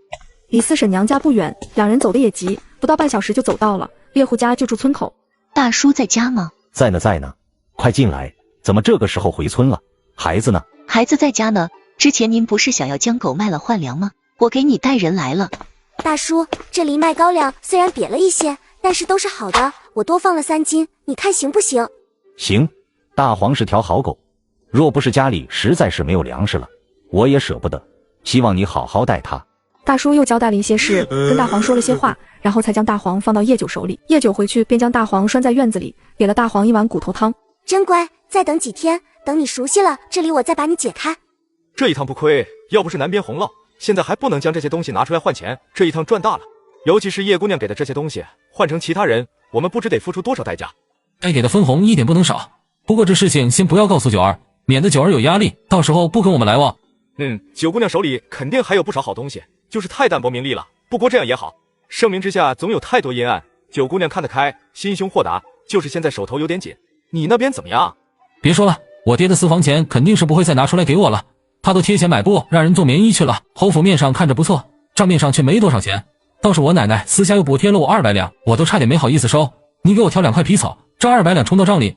行，你有老太君宠爱，我那最近日子不太好过，饭菜都被缩减了。王家枝叶繁茂，花钱的地方多，主要还是靠田产收入。顾家是武将，人口上比不上王家，自然也就宽裕一些。我想要弄暖房种菜，这样来钱能够快一些，不然等到货能够出手还不知道什么时候，耽误了买酒楼，岂不是又耽误了赚钱？弄暖房种菜，那能种多少？又不是种花，挑珍稀品种。我说的暖房种菜跟你想的那种不一样，我之前不是被九儿救了，在九儿家住了一段时间吗？那时候大雪将村子都给盖起来了，但是冬日里还能够吃到青菜，虽然跟我们平日里吃的青菜有些不一样，但是我确定是青菜。你是说九姑娘有办法冬日种菜，而且不用专门建盖暖房？不是，还是暖房，但是跟种花的暖房不一样，而且他们那边的村子几乎家家都有那样的火炕，不过具体要怎么弄，我得给九儿去信问问，你把钱准备出来。行，要是真的能够大量种，那可又是一个赚钱的好路子。没想到顾景这家伙脑子转得还挺快。白皙送信2天就到了，第4日的傍晚书也到了。这个箱子可不轻啊，打开看看就知道了。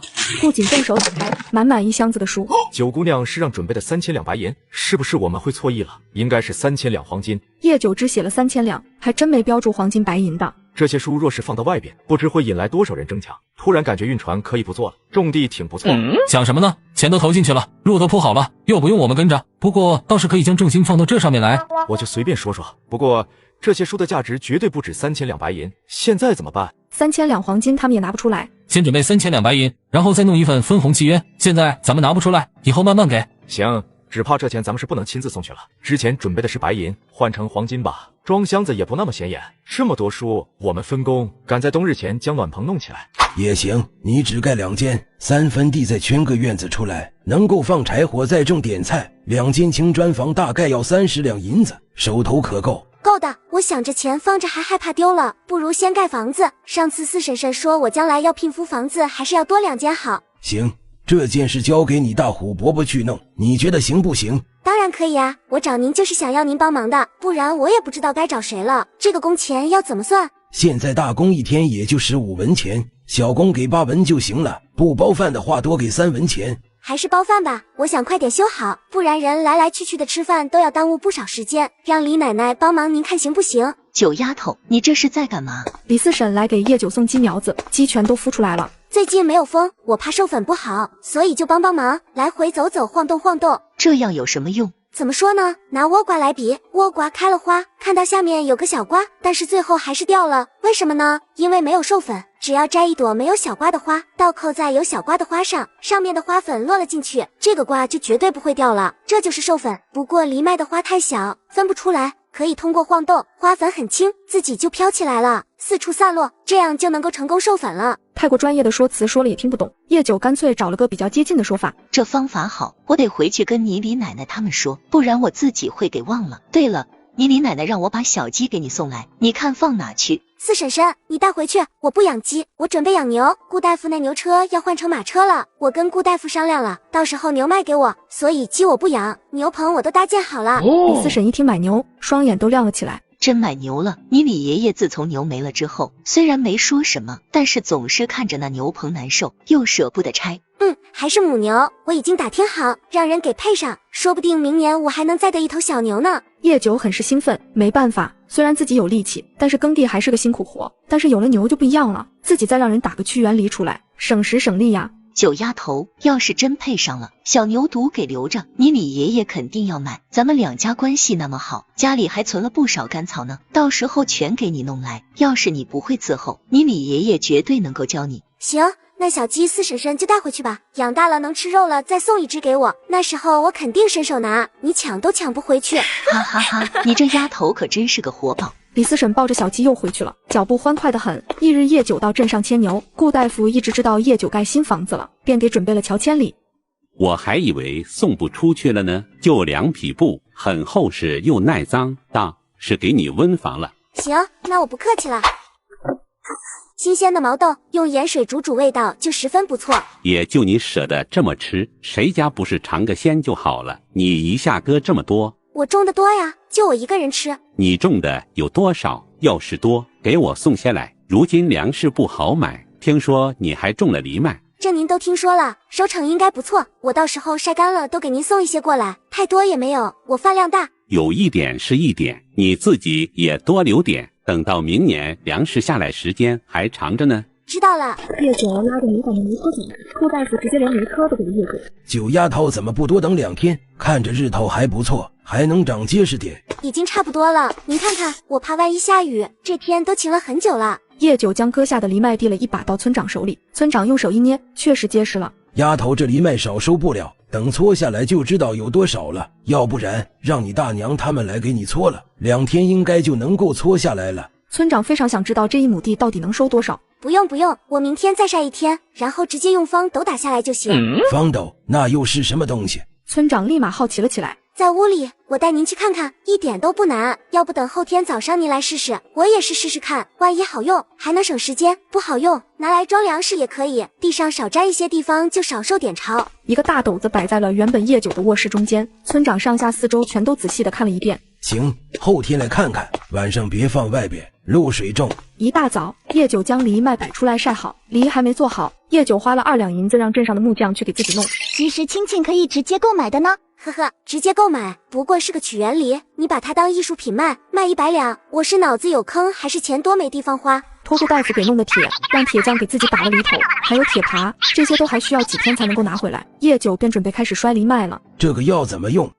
种瓜得瓜，种豆得豆，付出努力，幸福就会在你手上。方斗的事情村长记在了心里，现在还不急，等叶九将所有的藜麦脱粒晾晒干，已经是5天后的事情了。叶九将屈原梨给搬了回来，给牛套上之后就开始犁地。九丫头，你这又是什么稀奇东西？翻地用的，怎么跟别的梨不一样啊？天啊，居然能够转弯！这个是屈原梨，比之前的梨要省力一些，等我用完了大家可以借去试试，只要不弄坏就行。能省力？九丫头，这梨没了牛也拉不动了。能拉得动的，我就是一个人，所以才买的牛来拉梨。真的，九丫头，你把牛解开，老大过来。李爷爷，你要试试啊？试试。九丫头，牛先前一边让它吃草，老大，你负责拉，我负责扶。爹，您扶好了吗？我要开始走了。行，走吧。亲自拉了一圈，村长深刻地感受到了这个梨的好处。村长，让我也试试。这牛是买不起了，但是要是真那么轻松，一家子咬牙，咱也要弄这么一个梨出来。新开出来的地，明年就不怕种不上了。此话一出，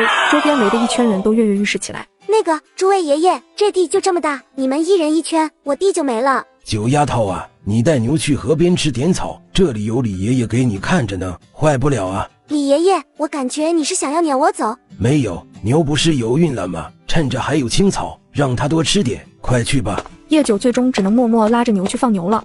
九丫头，你这个犁是真好用，不用牛就能拉。这犁哪里做的？可还有多？这个曲形的架子是在镇上的木匠那定做的，犁头是找的铁匠给打的，不过托了顾大夫的关系才得的铁块。哎，可惜了，今年咱们村没有铁块了。李爷爷，我可以把犁借出来，不过不能人为损毁了，就让大家伙给我割些青草当租金吧，给牛备一些过冬吃。好丫头。李爷爷，这个得小心碰上树根跟石头，不要硬拉，要是卷边了，可以找铁匠给修理修理。卷边不怕，哪个下地的不会磨个锄头的，都能自己磨，不用专门去找铁匠。那行，这里李爷爷是准备现在带走，还是我先拿回去？我跟你大伯伯直接带走去翻地，不然后边人多了挤在一起，谁都用不了。那行，不过大后天我用牛，这地还得爬。好，到时候给你牵回来。白皙送来了信，大棚搭建很顺利，大部分的菜都长出了芽。我们准备养牲畜，开酒楼，除了菜，肉也少不了。种棉花，粮食都需要肥，我们便打算也用暖棚养牲畜。我还给你准备了年历，现在应该已经在路上了。能够举一反三，叶九觉得古人的智慧其实一点都不低。大雪节气来临，叶九想了想，到底是给自己送钱又送礼的小伙伴，回个礼还是得有的。从空间里拿了些自制的卤肉、腊肉、干货等杂七杂八的东西，凑了一大箱。估摸着东西送到的时间，叶九赶着牛车去了镇上。年里肯定是不单单只给顾景跟王旭结顶，顾大夫那份也是不能少。来得早不如来得巧，刚好赶到，都还没卸车呢，东西在后院，让人直接给你搬车上。好，我也给准备了年礼，还有您的，这一趟出来，下次再来就是年后的事情了，您多注意身体。下次确实要年后才能再见了，原本是要留在这里过年的，突然有事需要离开一段时间，我带着苏叶一起走，快的话15应该就回来了，若是久，估计要到2月2了。那您一路保重，我给您准备的东西里都是比较耐放的干货，您路上带着。百草堂还是留了人的，到时候你若是遇上麻烦，可以来百草堂。赶着牛车晃悠着回家，刚好赶在雨滴飘落前进了家门。你怎么也在？我怎么就不能在这了？年礼我也准备了一份给九姑娘，这回礼自然也是有我一份。你不会是想要独吞吧？王旭杰没好气地看着顾瑾，东西一式2份，全是吃食，一打开，那香气就弥漫出来了。有2个竹筒，这不会是火锅底料吧？咦，不对，这个听着怎么那么像水声？打开竹筒，一股带着果子清香又满是酒气的味道扑面而至。王旭杰尝了一口，双眼忍不住发亮。这酒太奇特了，味道像果酒，但是又比普通的果酒浓郁香醇，就是装竹筒里感觉怎么都不对劲。而且就这么小小一个竹筒，最多也就1斤吧。有就不错了，你要是觉得少，给我。想得美，我没开口问你要你那份就不错了。不过呀，九儿姑娘是真手巧，这么些好东西，我得回去藏好了，尤其这酒。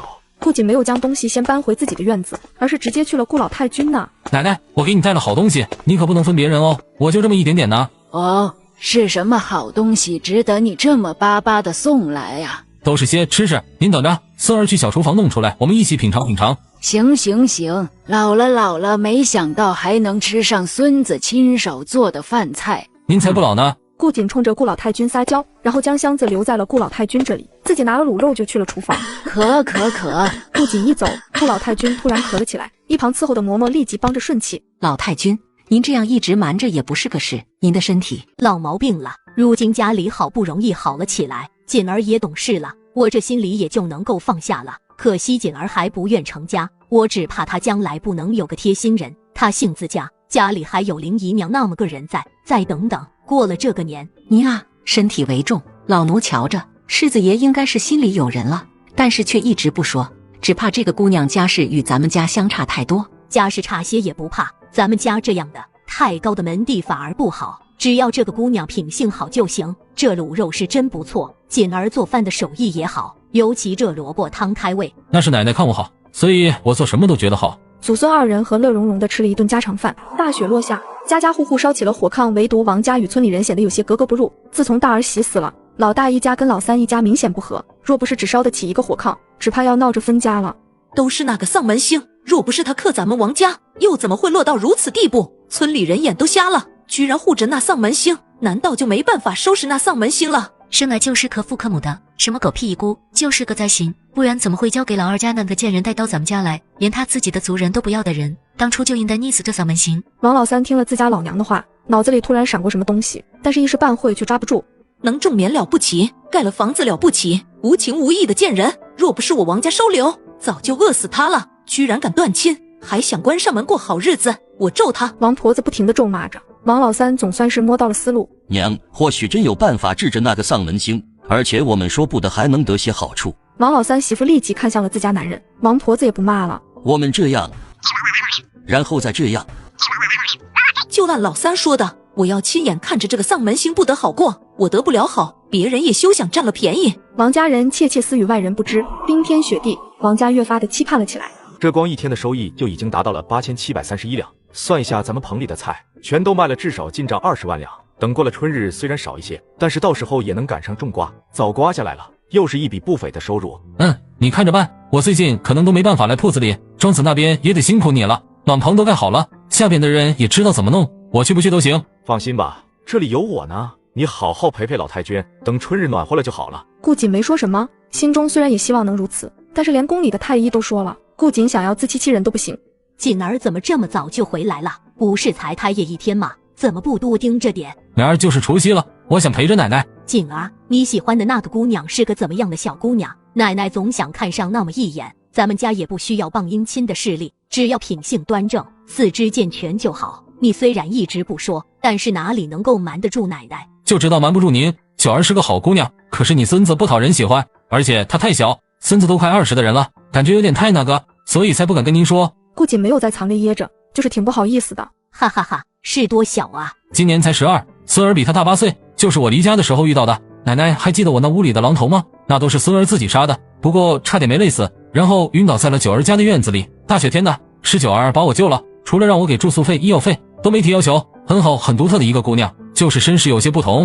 哦，小姑娘的身世有什么不同啊？据说她出生父母遇难死了，托孤给了姨母，这个姨母远嫁了王家，结果在九儿7岁的时候也出意外死了。王家人心性不好，欺负九儿一个孤女，霸占了九儿的房子，还断了亲，九儿单独分了出来，应该是遇到了个高人师傅，日子渐渐好了起来。孙儿种的菜都是九儿给的法子，不过还是只拿钱。孙儿虽喜欢他，但是他对孙儿却一点意思都没有。真想看看是个什么样的小姑娘。顾老太君的一声感慨，顾瑾记在了心上。白皙送来了信，顾瑾邀请叶九进京去玩，说是看看春日盛会。叶九回了信，接受了邀约。李爷爷、李奶奶新年好。都好都好，九丫头又高了。是啊，猫东不干活，可不就吃的全长个了。我来是想要将家里托付给您二老帮我照顾一段时间，我有事要去一趟京都，长则1月，短则半月就回来了。家里的旺财还有牛不好带出门，虽然可以赶牛车，但是想想还是留在家里好，只能来找您二位了。这没什么，就是你独自一人去京都，会不会太危险？不会的，我力气大，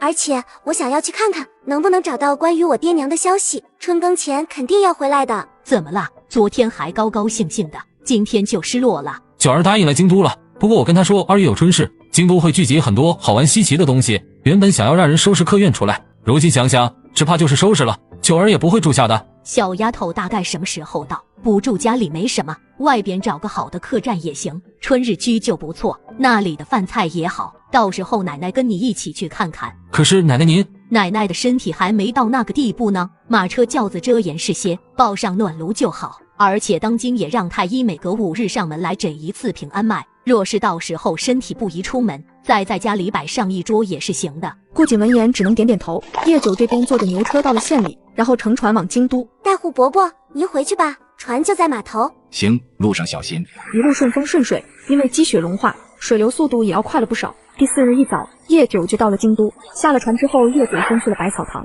将顾瑾给的信物给了百草堂的人，便坐在百草堂的后院等着。来了，人生地不熟的，我带了不少东西，怕被人惦记，你先让人将东西带走，都是给你的，然后再去找个客栈。邀你来玩，怎么还带这么多东西？一路上岂不是辛苦？本来是没准备带多少，但想着还得上你家门，手里不带点礼物不好，一收拾东西就多了。对了，还有一个小家伙要交给你，他叫挖布，我不好养在村里。这应该是豹子吧？对，雪豹，我去雪山的时候发现的，大豹子重伤不治死了，就剩这个小家伙。我还发现了样东西，不过我不知道是什么，反正是发现它的时候看到的，一并给你了。叶九说着，提了一个包裹岩石的食盒出来。哟，这不是镇北侯府的小世子吗？怎么也出来逛夜市了？要不要去花船上坐坐？今日可是青青姑娘挂牌呢，也是世子曾经的红颜知己呢，怎么这么久了都没去光顾啊？休要胡言乱语，本世子何时有过什么红颜知己？张生，你最好收敛一些。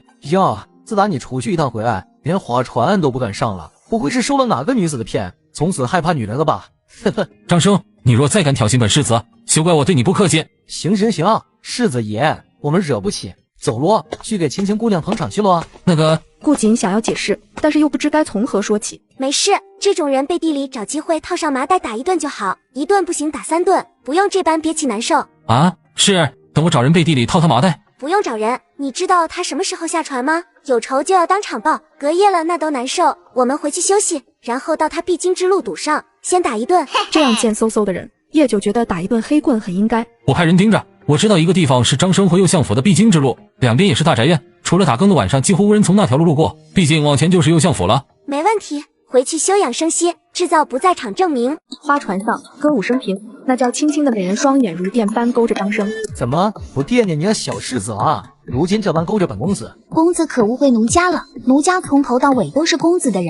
纤细柔嫩的手攀附上了张生的衣襟上，也如此生了，公子不留下吗？本公子还有事，有空再来看你。张生下了船，坐上了马车，便闭目养神。马车缓缓驶入最后的巷子。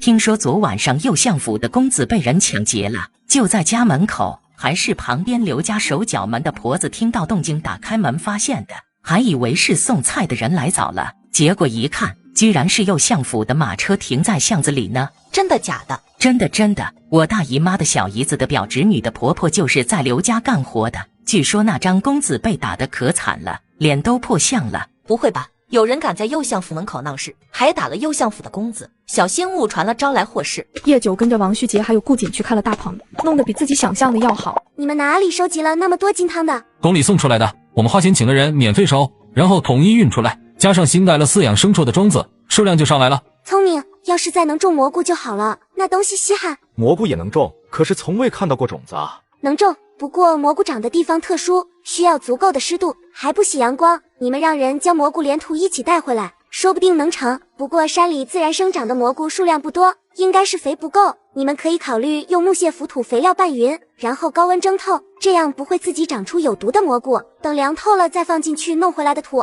说不定就能种出想要的蘑菇了。叶九嘴上说着可执行的方法方向，王旭杰跟顾瑾连忙记下。这大棚确实是不错，就是太费钱，光种菜还不够，我们准备再种些水果，里面的温度高，说不定能够像暖房里的花一样提前开花，然后早些结果。想法不错，但是没有蜜蜂授粉，开了花也没办法结果呀。而且果树与菜不一样，需要几年的种植。为什么向阳的地方树叶都要长得大一些，背阴的地方树叶都要小一些？同样的道理，果树一直在大棚里结出来的果子会不会不好吃？不是叶九想要打击两人的积极性，囫囵吞枣的后果只会功败垂成。不过你们可以考虑种些花，富贵人家喜欢簪花，也喜欢赏花，但是自己养花匠多少有些供应不上。你们又有门路，还有船，南北通运多方便。对了，一会回去给你们看一个好东西，不过只有图纸，样品在家没搬来，耕地用的，特别方便。行，先带你去看看船，今天应该回来了。之前运了一船的菜去其他地方卖，顺便再带点货回来，看看有没有你感兴趣的。真晦气！刚从土方走出来的王老三骂骂咧咧，那个贱丫头怎么也来了？不行，我得去给张公子报信，你给二公子传个信，就说我有要事禀报，关于镇北侯世子的。王老三说有关于顾瑾的消息，让人将他带来。对了，让人查的事情怎么样啊？事情倒是没有看到眉目，不过镇北侯世子确实跟王家公子有合作，两人弄了暖棚种菜，不过具体里面如何却没办法混进去看。王老三很快就被带了来。说吧，今日小子闲来无事，便想着出去走走，回来的路上就看到镇北侯府面前停了辆马车，马车上下来的除了镇北侯世子跟王家公子，居然还有我那个侄女，三人关系看起来不一般。而且来之前，除了那高产的棉花，我那个侄女还弄出来了两样东西，一个叫锯子，可以快速的将大树锯开，还有一个是锯原理，不用牛就能够用的篱笆。我总觉得我那个侄女手里还有不少好东西。你确定看到的是你那个侄女？确定，那贱丫头化成灰我都认得。去，将我爹请来。父子二人一番细谈。所以说王家跟镇北侯都知道了这狗产棉的事情，并且准备先行示着，然后再上报陛下。倒是没想到这两家运气这般的好。又像微微眯眼，想着应该如何处理这件事情。也好好休养身体，这件事情为父来办。那个王老三继续让人看住，这段时间先别放出去，免得坏了计划。九儿姑娘都在你镇北侯府住了7天了，不过是去我王家做客1天，晚上还回镇北侯府住，你不至于不让吧？你家兄弟太多，整一个大家族在一起，不像我家人口简单，规矩也简单。兄弟，我爹亲自让我来请人，就吃一顿晚饭，还邀请了你一起，又有我在，你还怕九儿姑娘被欺负？那得问九儿是否愿意。叶九其实并不太想过门做客，但是看王旭杰诚心相邀，叶九也只能点头答应。傍晚，叶九跟顾瑾两人去了王家，确实是家常便饭。不过叶九觉得王家两位长辈看自己的眼神有些奇怪，吃了饭也没多留。爷爷、爹、大哥，旭杰，那位叶姑娘的身世到底什么情况？九儿姑娘吗？爷爷，还有爹，之前你们看到九儿姑娘的时候，为什么神情那么奇怪？旭杰，这是由你爹跟你说。你看九儿姑娘不觉得眼熟吗？眼熟？王旭杰不知这话从何而来，倒是一旁的王旭生点了点头。像娘，也像大姐。娘走的时候，旭杰年纪还不大，大姐又早早的嫁给了当今，旭杰认不出来也情有可原。王旭杰闻言瞪大了眼，这是什么意思？爹，大哥，你们会不会猜错了？只是有些像，而且大姐生的女儿不是九公主吗？你可见过九公主来过几次王家？而皇后娘娘对九公主的要求严苛到什么程度？众人都说陛下疼爱嫡女没错，按理皇后不该对公主这么严苛才是，但是却恰恰相反。王旭生看向自己的幼弟，王旭杰有点如遭雷击的感觉，缓不过神来。九公主虽与陛下有几分相似，却无一分像皇后娘娘。皇后娘娘当初回家省亲，曾说九公主与她之间仿佛有隔阂一般，梦里也总是梦到一些画面。直到一次在舒贵妃的宫殿看到了一位嬷嬷，与九公主有7分相似，让人悄悄地送信来了家里。这事情只有爷爷、爹爹与我3人知道。当年皇后生产，舒贵妃把持后宫内务，皇后难产生下公主之后昏迷，舒贵妃最后处决了那监生的嬷嬷还有伺候的人。我们也查不到太多的消息，宫里宫外也不好传信，而且时间离得也久了。那就没有能够证明九姑娘身份的东西吗？当年陛下在外出征，宫廷被舒贵妃把持，皇后娘娘虽熬过了那一关，却也失去了左膀右臂，直到陛下凯旋归来，所以有没有信物也无人得知。不行，我要去问问九儿，若是真的有又如何？连皇后娘娘自己都不能确定。圣上那里不对，皇后娘娘不是说在舒贵妃的宫里看到的那个嬷嬷，要是能够从她嘴里摸出真相，岂不是就能够真相大白了？话是如此，但是我王家是外臣，宫中皇后与舒贵妃各占一方，想要在对方眼皮子地下将人带走并审问，哪里是那么容易的事情？更何况从前从未见到过叶姑娘，如今或许可行，不过只怕是不能再瞒着九姑娘的功绩了，只有先将她推到圣上面前，当年的人才会露出马脚来。王家人的心中多多少少已经认定了叶九的身份，叶九可不知道一觉醒来多了个小舅舅。更可怕的是，出门没看黄历，一个疯癫的女人突然冲出来说自己是他的女儿。夫人，您快松手，您是不是又认错了？这已经是您认错的第6个小姐了。小姐丢了不是您的错，都是那恶人小妾做的乱。您快起来，这对您的身体不好。不，她就是我的女儿，就是她，我可怜的女儿啊！娘总算是找到你了。呜呜！女子一抬头，叶九看得清清楚楚。虽然女子在哭，但是那张脸跟自己半点都不像。这位姑娘，不，您小姐，您真的是小姐，老天有眼，真的让夫人找到了。我可怜的小姐啊，您这些年都流落到了哪里？怎么现在才回来？夫人想您找您都病了。叶九觉得不对，原本只以为围过来的是好事的人群，但是看到越来越小的圈子，这些人穿着一样的衣裳。这是发生了什么事？那好像是李府的夫人，只听说好像是丢了女儿很多年了，如今这是找到了。李府？哪个李府？就是娶了右香嫡次女的那个李府。别说，还真像，难不成真的是？你们是什么人？饭可以乱吃，人却不能乱认。哎呦，小姐，您这是做什么？夫人寻了你多年，您怎么能够这般对待夫人？不过小姐流落在外多年，也情有可原。夫人身体不好，小姐您就跟着一起先回府，什么事情我们回去之后再说。那嬷嬷立即使眼色，仆妇下人全都围了过来，想要直接将人拥走。我说了，我不认识你们，走开！这些人越是积极，叶九越觉得反常。你们在干什么？当街强抢民女吗？还有没有王法了？九儿过来，我爹有事找你。刚才那些人是怎么回事？我总感觉他们是故意的。你可认得那什么李家人？叶九对着王旭杰问出了自己的疑问，王旭杰却十分认真地观察着叶九的脸，看了又看。你干嘛呢？九儿，你从来不好奇自己的身世吗？身世也不是不好奇，不过不强求。我现在的日子过得挺好的。那万一你的爹娘还在，而且十分的疼爱你呢？你这话就有矛盾了。若是在，怎么可能连我丢了都不知道？哪里来的疼爱？而且我娘不对，叫一爸早早给我立了女户，又姓叶，想来也是有些特殊的，跑到小村那样的穷乡僻壤里，还努力给我盖房子，记忆里对我也是十分疼爱的，所以我肯定不是被他偷出来的。至于其他的就不重要了。不，很重要。你姨有没有给你留下什么信物，或者跟你说过什么？你仔细想一想。信物？你说的是这个东西吗？叶九假装从怀里取出玉佩，上面的络子已经褪色旧了，但是玉佩却是出自他们王家，因为上面有他们王家的徽记，每个王家嫡出子嗣都有这样一个玉佩。我要是说我是你小舅舅，你信不信？刚才那个疯女人想当我娘，你现在开口就想要当我小舅舅，你觉得我信不信？我说的是真的，这件事情确实有些诡异，但是我也是昨晚才知道的。这个是我们王家才有的徽记，只有嫡系才会有这样的玉佩。只是一个玉佩不能说明什么，而且要是你是我舅舅，我们又不是第一次见，你半点都看不出来。那个回家之后，让我爹他们跟你仔细说说，你可记得你那个姨长什么模样，或者有什么明显的特征？我只记得好像我爹就是王老二，一直称呼他为秀娘，具体长什么样模糊了。不过王老二好像比一般男子白一些，声音也有点尖，我看到过他贴假胡子。那你可还记得王老二长什么模样？跟王老三长得很像，不过比王老三好看，脾气也好。王旭杰是见过王老三的，拿起笔，然后动手画了起来。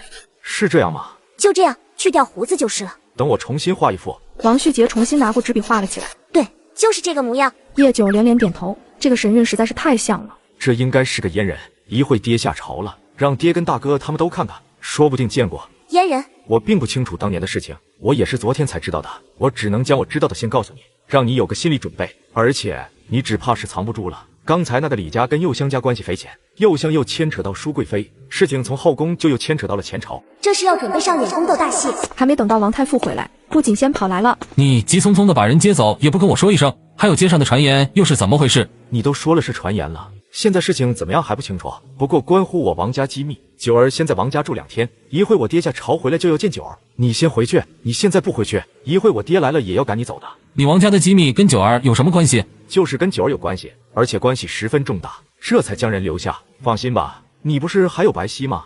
又没拦着你写信，你有功夫在这里跟我掰扯，不如去查查那传言还有李家。行，事情我去办，不过人你给我照顾好了，不然我可不管兄弟不兄弟的。走吧走吧。对了，最好还是查一查右相府。这玉佩就是你大姐的，入宫之后就再也没戴过，后来不知什么时候不见了。当皇后娘娘发现的时候，已经过去许久了。当年皇后难产，惠妃倒台，舒贵妃得势，具体发生了什么，王家也没办法细查。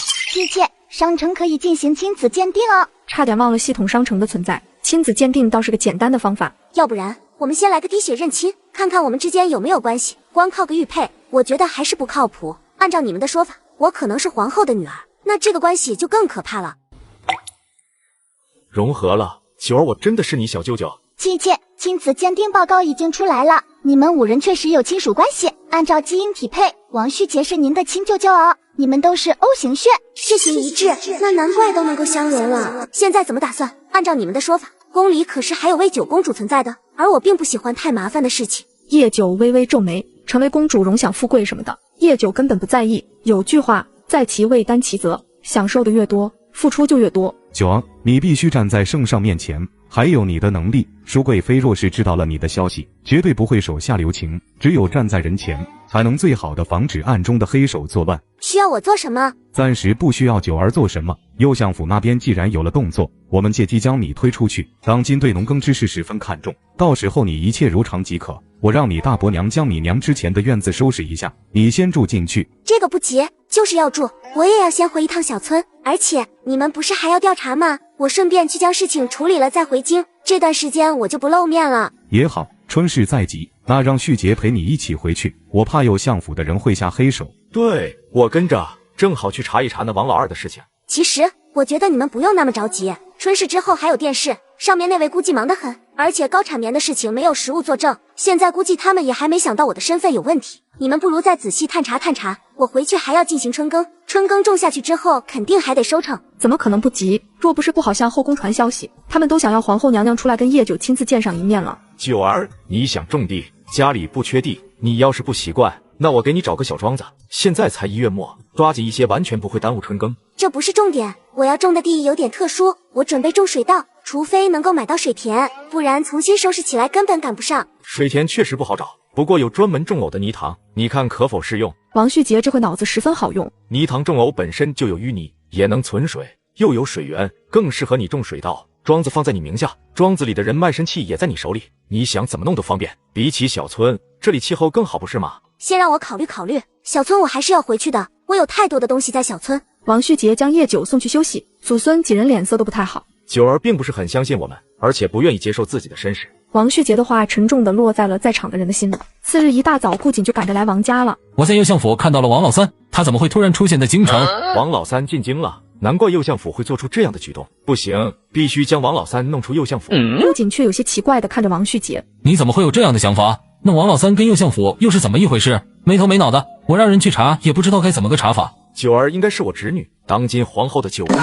一个惊雷落地，顾瑾久久不能接受，连自己是怎么离开的都忘了。叶九本来就将所有东西收在空间里，留下的也不是什么重要的东西，让人给顾瑾送了书信，与王旭杰一起坐船离开了京都。休娘，休娘，宫里应该不能这样取名，那么到底叫什么来着？那个小宫女。娘娘，九公主来给您请安了。嬷嬷的声音响起，皇后立即收敛神情。儿臣给母后请安。起来吧，今日这般早就下课了。听闻母后身体不适，儿臣特意来探望。夫子说儿臣功课很好，因为留有课业。身为一国公主，你必须比别的女子强。夫子虽未留课业，你自己却不能松懈。本宫无事，你就回去吧。春日里风凉。是，儿臣告退。九公主进退有度，礼仪周全，退出了皇后的寝宫。只是一脚踏出宫门的时候，脸上的神色就变了一个样。自己是公主，却又不是公主。准确来说，自己应该是十公主，而不是九公主。九公主乃当今皇后所出，是皇上唯一的嫡长公主，而十公主不过是个连位分都没有的洗脚宫女所出。九丫头回来了，太好了！走走走，正好捞了2条鱼。李思虎提着鱼，一眼就看到了刚进村的叶九。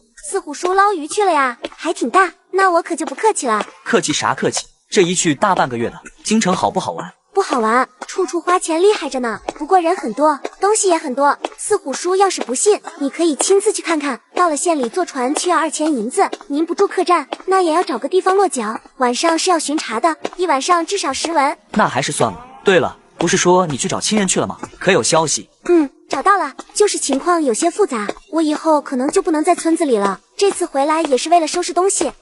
挺舍不得的，不过能够找到亲人是好事。要是在那边过得不好，咱们小村随时欢迎你回来。你是女户，想走就能走。对，而且我不准备把房子卖了，回来是想要让李爷爷、李奶奶给我继续照顾着，但是田地还有老牛旺财还是要安置好的。爹娘，九丫头回来了，捞了2条鱼，让大嫂给炖了呗。九丫头回来了，你把鱼拿去厨房，你大嫂会弄，该干嘛干嘛去。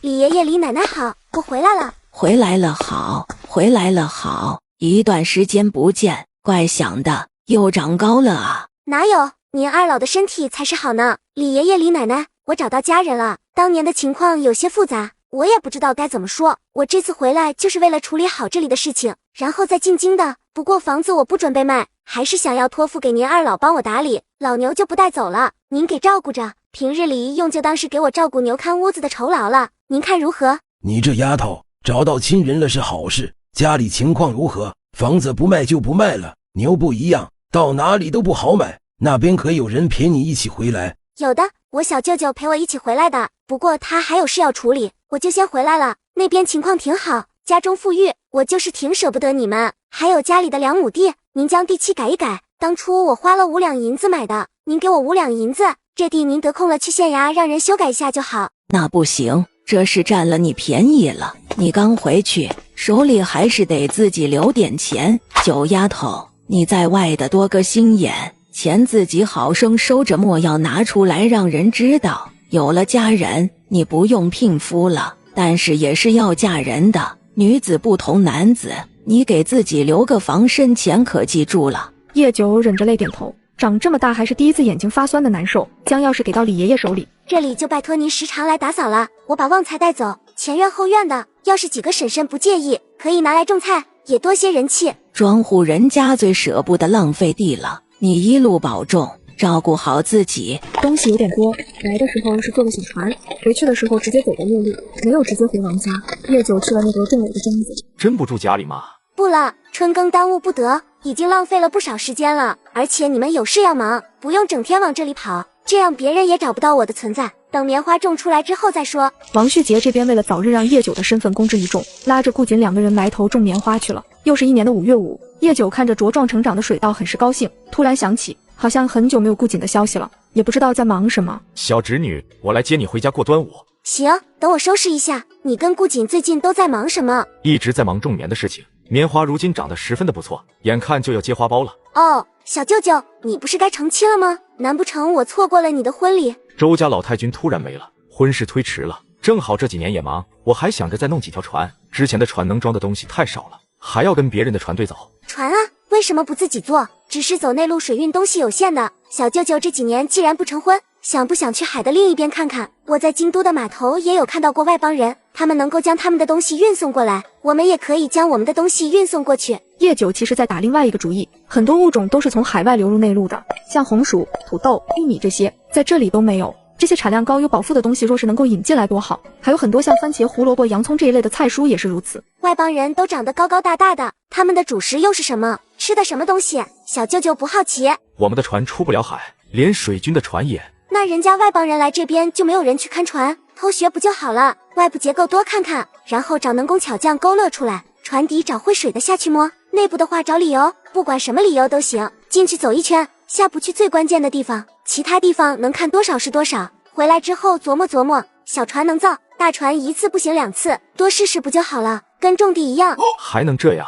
怎么不能？还可以用钱买啊！不买新船，就买他们的旧船，买回来拆解开，不也一样能够学习到？钱要是还不行，那肯定还有其他他们感兴趣的东西，不然是什么让他们漂洋过海来这里？王旭杰突然感觉到一扇神奇的大门被打开了。小舅舅，我去给你找材料，你负责找人，我们秘密打一条大船，你看如何？还有顾瑾那家伙，公事上面我发现他挺有天赋的，你们俩一文一武，倒是好搭档。你找材料打多大的船？至少能够承重310吧。310，我的好侄女，水师的船最好的也才150石，你小舅舅我那船都是费了老大劲托了人情从水师弄回来的，花了3万多两银子，杂七杂八修整什么的4万两整，吃重也不过60石，能出近海了。叶九有些傻眼了，这么低的吗？大船要包铁皮，看着不小，但是吃水重，装不了多少东西。出远海铁皮厚度不足，撞礁石上容易破，要不然咱们目标定小一点。不行，那还费劲做什么船？木材我出，我有办法弄到海边去，但是你们要找个偏僻的地方研究，不能让人偷学了去了。然后包裹的铁皮不能用普通的铁皮，加入其他的矿石一起，得找专门的铁匠去打。人手的事情你们解决，大船的结构图我去弄，人工费、场地费你们出，以后盈利我们3人平均分。叶九直接做主敲定下来。那外邦的船队可还停在码头？还在，每年过了龙舟会才会走，今年又是大年，比往年要热闹。那行，我就不跟你一起走了，明天才是端午，我今晚去摸船，明晚我自己会回去。不行，这样太危险了。小舅舅觉得能够拦得住我？拦不住，根本拦不住。有个武艺高强、力大如牛的侄女，当舅舅的也只能乖乖听话。要不我再给你找2个人一起？不用，人多还容易引起麻烦。你要是不放心，找一条船等着我，我摸完了就上船。行，我去弄条花船，动静大一点，可以帮你吸引注意力。好，就这么说定了。你先回去准备，等我摸清楚了，明日就画出来。这下2人一拍即合。王旭杰想的更多，若是真能做出载重310的巨船，不管是对王家还是对整个王朝来说，那都是意义重大的存在。高产棉、冬日的菜蔬，以及新的耕具和耕种方法，这些都能够让叶九这个真公主站稳脚跟，王家祖孙几人再次聚集到了一起。九儿真要做如此大的动作，要知道以九儿如今的本事，完全可以不用冒这个险。爹，或许可行，而且我们王家既然已经出了位皇后，皇后膝下又有皇子，不想争也必须要争，不成也就是钱没了的事情。万一成了，便是千秋万代的好事。爷爷，您怎么看？此事可行，但是担子不能压在九儿一人身上。她是女子，本该由你们这些叔公伯就照顾，如今却站在了王家的前面。哪怕九儿未想过太多，你们却不得不认这个事实。还有，这事情还是要与皇后娘娘那边透个气，现在不急，明日端午找机会让皇后与九儿见上一面。皇后娘娘来了信了，到时候会安排人来接九儿。微臣给皇后娘娘请安。爹，您请起。皇后娘娘，这是九儿。叶九给皇后娘娘请安。不用，快起来，让我好好看看。叶九抬头，皇后看着眉眼中与自己8分相像的脸，差点没忍住落泪。这些年你过得可好？挺好的，你照顾好自己。娘娘照顾好凤体，今日端午，还需娘娘照顾大局。我等先行告退。能见上一面已是不易，很多话也不合适现在说。好，你们也是照顾好身体。本宫让人准备了东西，一会送到王家。棉花还有1个月就能收了，前线却突然传来噩耗，大批将士感染瘟疫，连坐镇的顾四也没能逃脱一难。兀哈大量百姓病死，信件送到宫中，正值午膳时间，皇帝连饭都没来得及吃，召集了满朝文武。陛下，臣请旨前往宣府，请您让人准备药材与大夫。不行，陛下，此次瘟疫疫情严重，乌哈已经因为瘟疫几乎灭国。若是不慎，岂不误国？不如火烧宣城，将一切隔绝在宣城。荒唐！宣府还有几十万大军，岂能火烧宣城？顾大将军已经封城，及时送去药材还有大夫，找出办法医治瘟疫才是重点。若是这样好医治，乌哈怎么会灭国？与其等蔓延到京都，还不如先下手。意见不同的争论不断，而中立者沉默不语。陛下，臣请旨前往宣府，请您让人准备药材与大夫。若是万不得已，臣愿以身殉国，决计将瘟疫阻断在宣府不外泄。陛下，镇北侯世子求见。臣请旨前往宣府，药材大夫都已经准备好了，望陛下准许。后续请陛下继续派送药材。若瘟疫不可解，臣与家兄绝不让瘟疫蔓延出宣府。进而，镇北侯下意识地吼了一句儿子。镇北侯世子顾景为钦差大臣，赐上方宝剑、药10车、御医10人，粮食50车，后再继续送药材，即日启程不得有误。爹，侯府还需要您。两位叔兄虽然心思不太正，但是却也不是大恶之人，而去了宣府，还要您在背后支持。进而，您爹已经这把年纪了，死不死无所谓，你却还年轻。爹说什么呢？奶奶还需要您呢。儿子身体健壮，到了疫区也更能够扛得住，而且兄嫂还有2个侄子都在宣府，儿子去了，找机会将侄子跟嫂子送出来，还需您在外接应。比起别人，相信大哥跟大嫂都更信任您能够照顾好2个孩子，而且我有白皙，更好传信，需要什么您也能第一时间给我们准备，不是吗？小儿子的话，镇北侯无法反驳，陛下也下了旨，事已成定局。你怎么想的？这么危险的事情，算了，我去给你准备东西，一路平安。你来的正好，白皙我要带走，但是阿布却只能还给九儿了。九儿之前也是说先养在我这里，四喜清楚怎么照顾阿布，连四喜一起，你帮我都送到九儿那去吧。若是你真放不下九儿，为何不亲自对九儿说，此去生死不知，你不会遗憾吗？如何不会？正因为生死不知，才更不能说出口。万一九儿原本对我无意，听我这么一说，突然介意了，到时候我没了，岂不是害了九儿？还是现在这样好？你想的简单，阿布可是雪豹，四喜虽然能够投喂，但是不见得单独能够将阿布送到京郊的庄的，你还不如顺道送过去，相信不会有人说什么。王旭杰这么一说，顾瑾还真是不得不亲自走一趟。你先准备着，也不用你专门跑一趟庄子，我跟九儿说一声，到了10里铺等一会。九儿，顾瑾要去宣府了。去宣府？他兄长不是在那吗？战事有变还是？宣府爆发瘟疫，顾瑾请旨前去，此去九死一生，若是不能控制住瘟疫，找到解决之法，只怕是要火烧宣府，所有人都回不来。叶九点了点头，瘟疫确实是件麻烦事。兀哈瘟疫肆虐，已经相当于灭国了。顾瑾的大哥顾大将军反应迅速，封锁了宣府，这才将瘟疫锁在了宣府。但是情况十分的严峻。九儿你，小舅舅，你等等，我去准备点东西，你给顾瑾送去，对他应该有用。叶九说着，转身朝自己住的地方走去，脑子里却在跟系统沟通。治疗瘟疫的药方，还有关于瘟疫的各种处理方法，病患的安置，紧急情况的处理，相关的书籍全都要换成这个时代的纸张，还有口罩、酒精。九儿，你准备的这些东西是什么？怎么还有酒？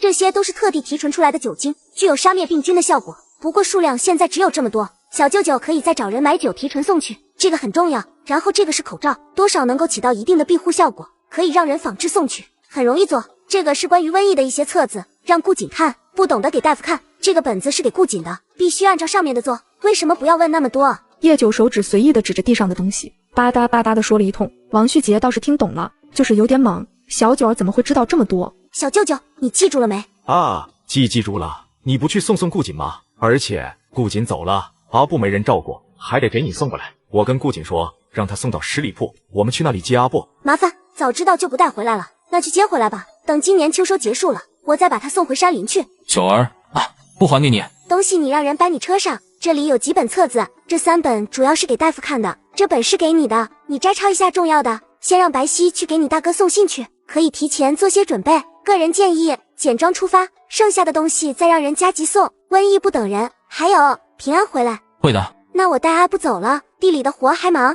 一路上保重。朝堂之上，王家突然贡献了几朵棉花，只有右相眼神暗了暗。去年，陈幼子与镇北侯世子出游，偶然得知禹州一村子种出了高产棉，但是那个时候棉花已经收下，只依村人之言，微臣等人不敢进献。今年特意将人请来再种一季，如今棉花结了桃，正是可采摘之期。臣与镇北侯特意进献，恭请陛下亲临。王太傅站了出来。镇北侯因鼠疫一事情绪大起大落，如今卧床休息，本来应该2人共同出面的，最后只能王太傅一人站了出来。不过王太傅并没有将功劳全都揽在王家身上。这高产棉可一亩可产多少？虽然还未开斋，但是一亩绝不少于300斤，恳请陛下亲临，亲眼所见为实。好，好，好，择日不如撞日，就今日，地方可远？不远，就在京郊，一去一回也只需1个时辰，陛下可放心。众爱卿若无事，便也一同前去看看。棉花推广了这么多年，一直不如桑蚕，百姓冬日取暖都是问题。朕忧心多年，总算是有人解决了这个问题，一定要好好嘉奖一番。原本棉花应该一大早摘的，不过为了等皇帝亲眼看过再摘，便一直没有动手。皇帝一来，看到满目的雪白，心中十分振奋。哈，太好了！按照这个数，若是百姓都种棉，我朝何愁再无军队无棉衣，百姓被冻死？王爱卿，这种棉之法是何人发现的？居然能够将产量提高如此之多，朕要好好嘉奖此人，封他一个农官做。陛下，只怕不妥，对方是个女子，堂堂嫡出公主，自小在宫外长大，陛下就算看出了不对，又是否真的会人想？王太傅心中也打起了鼓，之前想的再多，到了这个时候依旧是忐忑的。倒是叶九早就在人群后将皇帝看了个一清二楚。长得也太普通了吧，难怪当初王旭杰没看出我跟他有相像的地方，合着我这个脸型跟皇帝如出一辙。世间还有这样的奇女子，不爱让朕看看，不能封官，却也能另行赏赐。听到皇上这话，王太傅这才让人去将叶九请来。民女拜见陛下，陛下万福金安。起来吧，让朕好好看看。叶九抬头，目光坦荡，脸上没有一丝怯懦。为何会从这个女子身上看到皇后的影子，还有一丝熟悉之感？你叫何名字？哪里人？你爹娘呢？民女姓叶，黑夜的夜，名九，排行第9的9，禹州富水县小村人。爹娘不知，养父母在民女7岁的时候便去了，民女如今是女户。再上前3步，让朕仔细看看。比起小九与自己的相像，面前的少女不但像自己，还像极了皇后。倒是没想到民间有如此奇特的女子。今年多大了？回陛下，14了，腊月初7生。皇帝双眸骤然一缩，看向了王太傅，却只见王太傅低着头，又将视线收了回来。倒是有缘，与朕的九公主同年同日生。既然如此，就随朕进宫，等棉花都收了，到时候再另行赏赐。你可以好好想想你想要什么，就是封个公主也是可以的。多谢陛下厚爱，叶九没什么特别想要的，平日里也就喜欢重重的打打猎，这样的日子足矣。想要试探我，呵，我又不是上赶着要当什么公主，惹恼了，我换个地方继续生活就是。不用急着回答，摆驾回宫。陛下且慢，民女养了一宠物，留在庄子上只怕不安全，不知可否带着一起入宫？若是不便，民女也确实没什么想要的，陛下赏点银钱就行了。带上吧，宫里有专门饲养牲畜的地方，会照顾好的。既然陛下答应了，那民女便将宠物带上了。皇帝先行上了辇车，等侍卫看到叶九所说的宠物的时候，全都吓了一跳。这怎么能够带入宫中？这是宠物吗？这是野兽好吗？叶姑娘，只怕这雪豹是不能带。陛下不是说了吗？有专人喂养，能带。那是陛下不知姑娘口中的宠物是雪豹，在下要去禀报一声，请姑娘稍等。陛下，有点事，关于那叶姑娘的。什么事？叶姑娘养的宠物是一头雪豹，只怕是不合适带入宫中。你是说那小丫头养了一头雪豹？不会是你们看错了？回陛下，确实是雪豹，而且并未困在笼中，十分危险。而此时叶九已经抱着雪豹走了过来。陛下，您不是说能够带宠物吗？阿布虽然大了一点，不过很听民女的话，庄子上的人都不敢喂养。若是将阿布放任在庄子上，我怕他伤人，是他老娘膈应死你。让人算了，你就抱着他吧。不过若是这雪豹伤了人，朕只能让人将他处置了。是，陛下。若是有人故意挑衅呢？这总不能算是民女宠物的错吧？不算，但是若你故意让雪豹伤人，那就另当别论。是，民女定当管好雪豹。皇帝出宫一趟，带了一个女子回来的消息迅速地传遍了后宫。至于女子带了一头宠物的事情，直接让后宫的女子们给淡忘到了脑后。让人送2只鸡来，记得放了血，把毛跟内脏清理了，不然阿布饿了就只能自己找食物了。是，奴婢这就让人送来。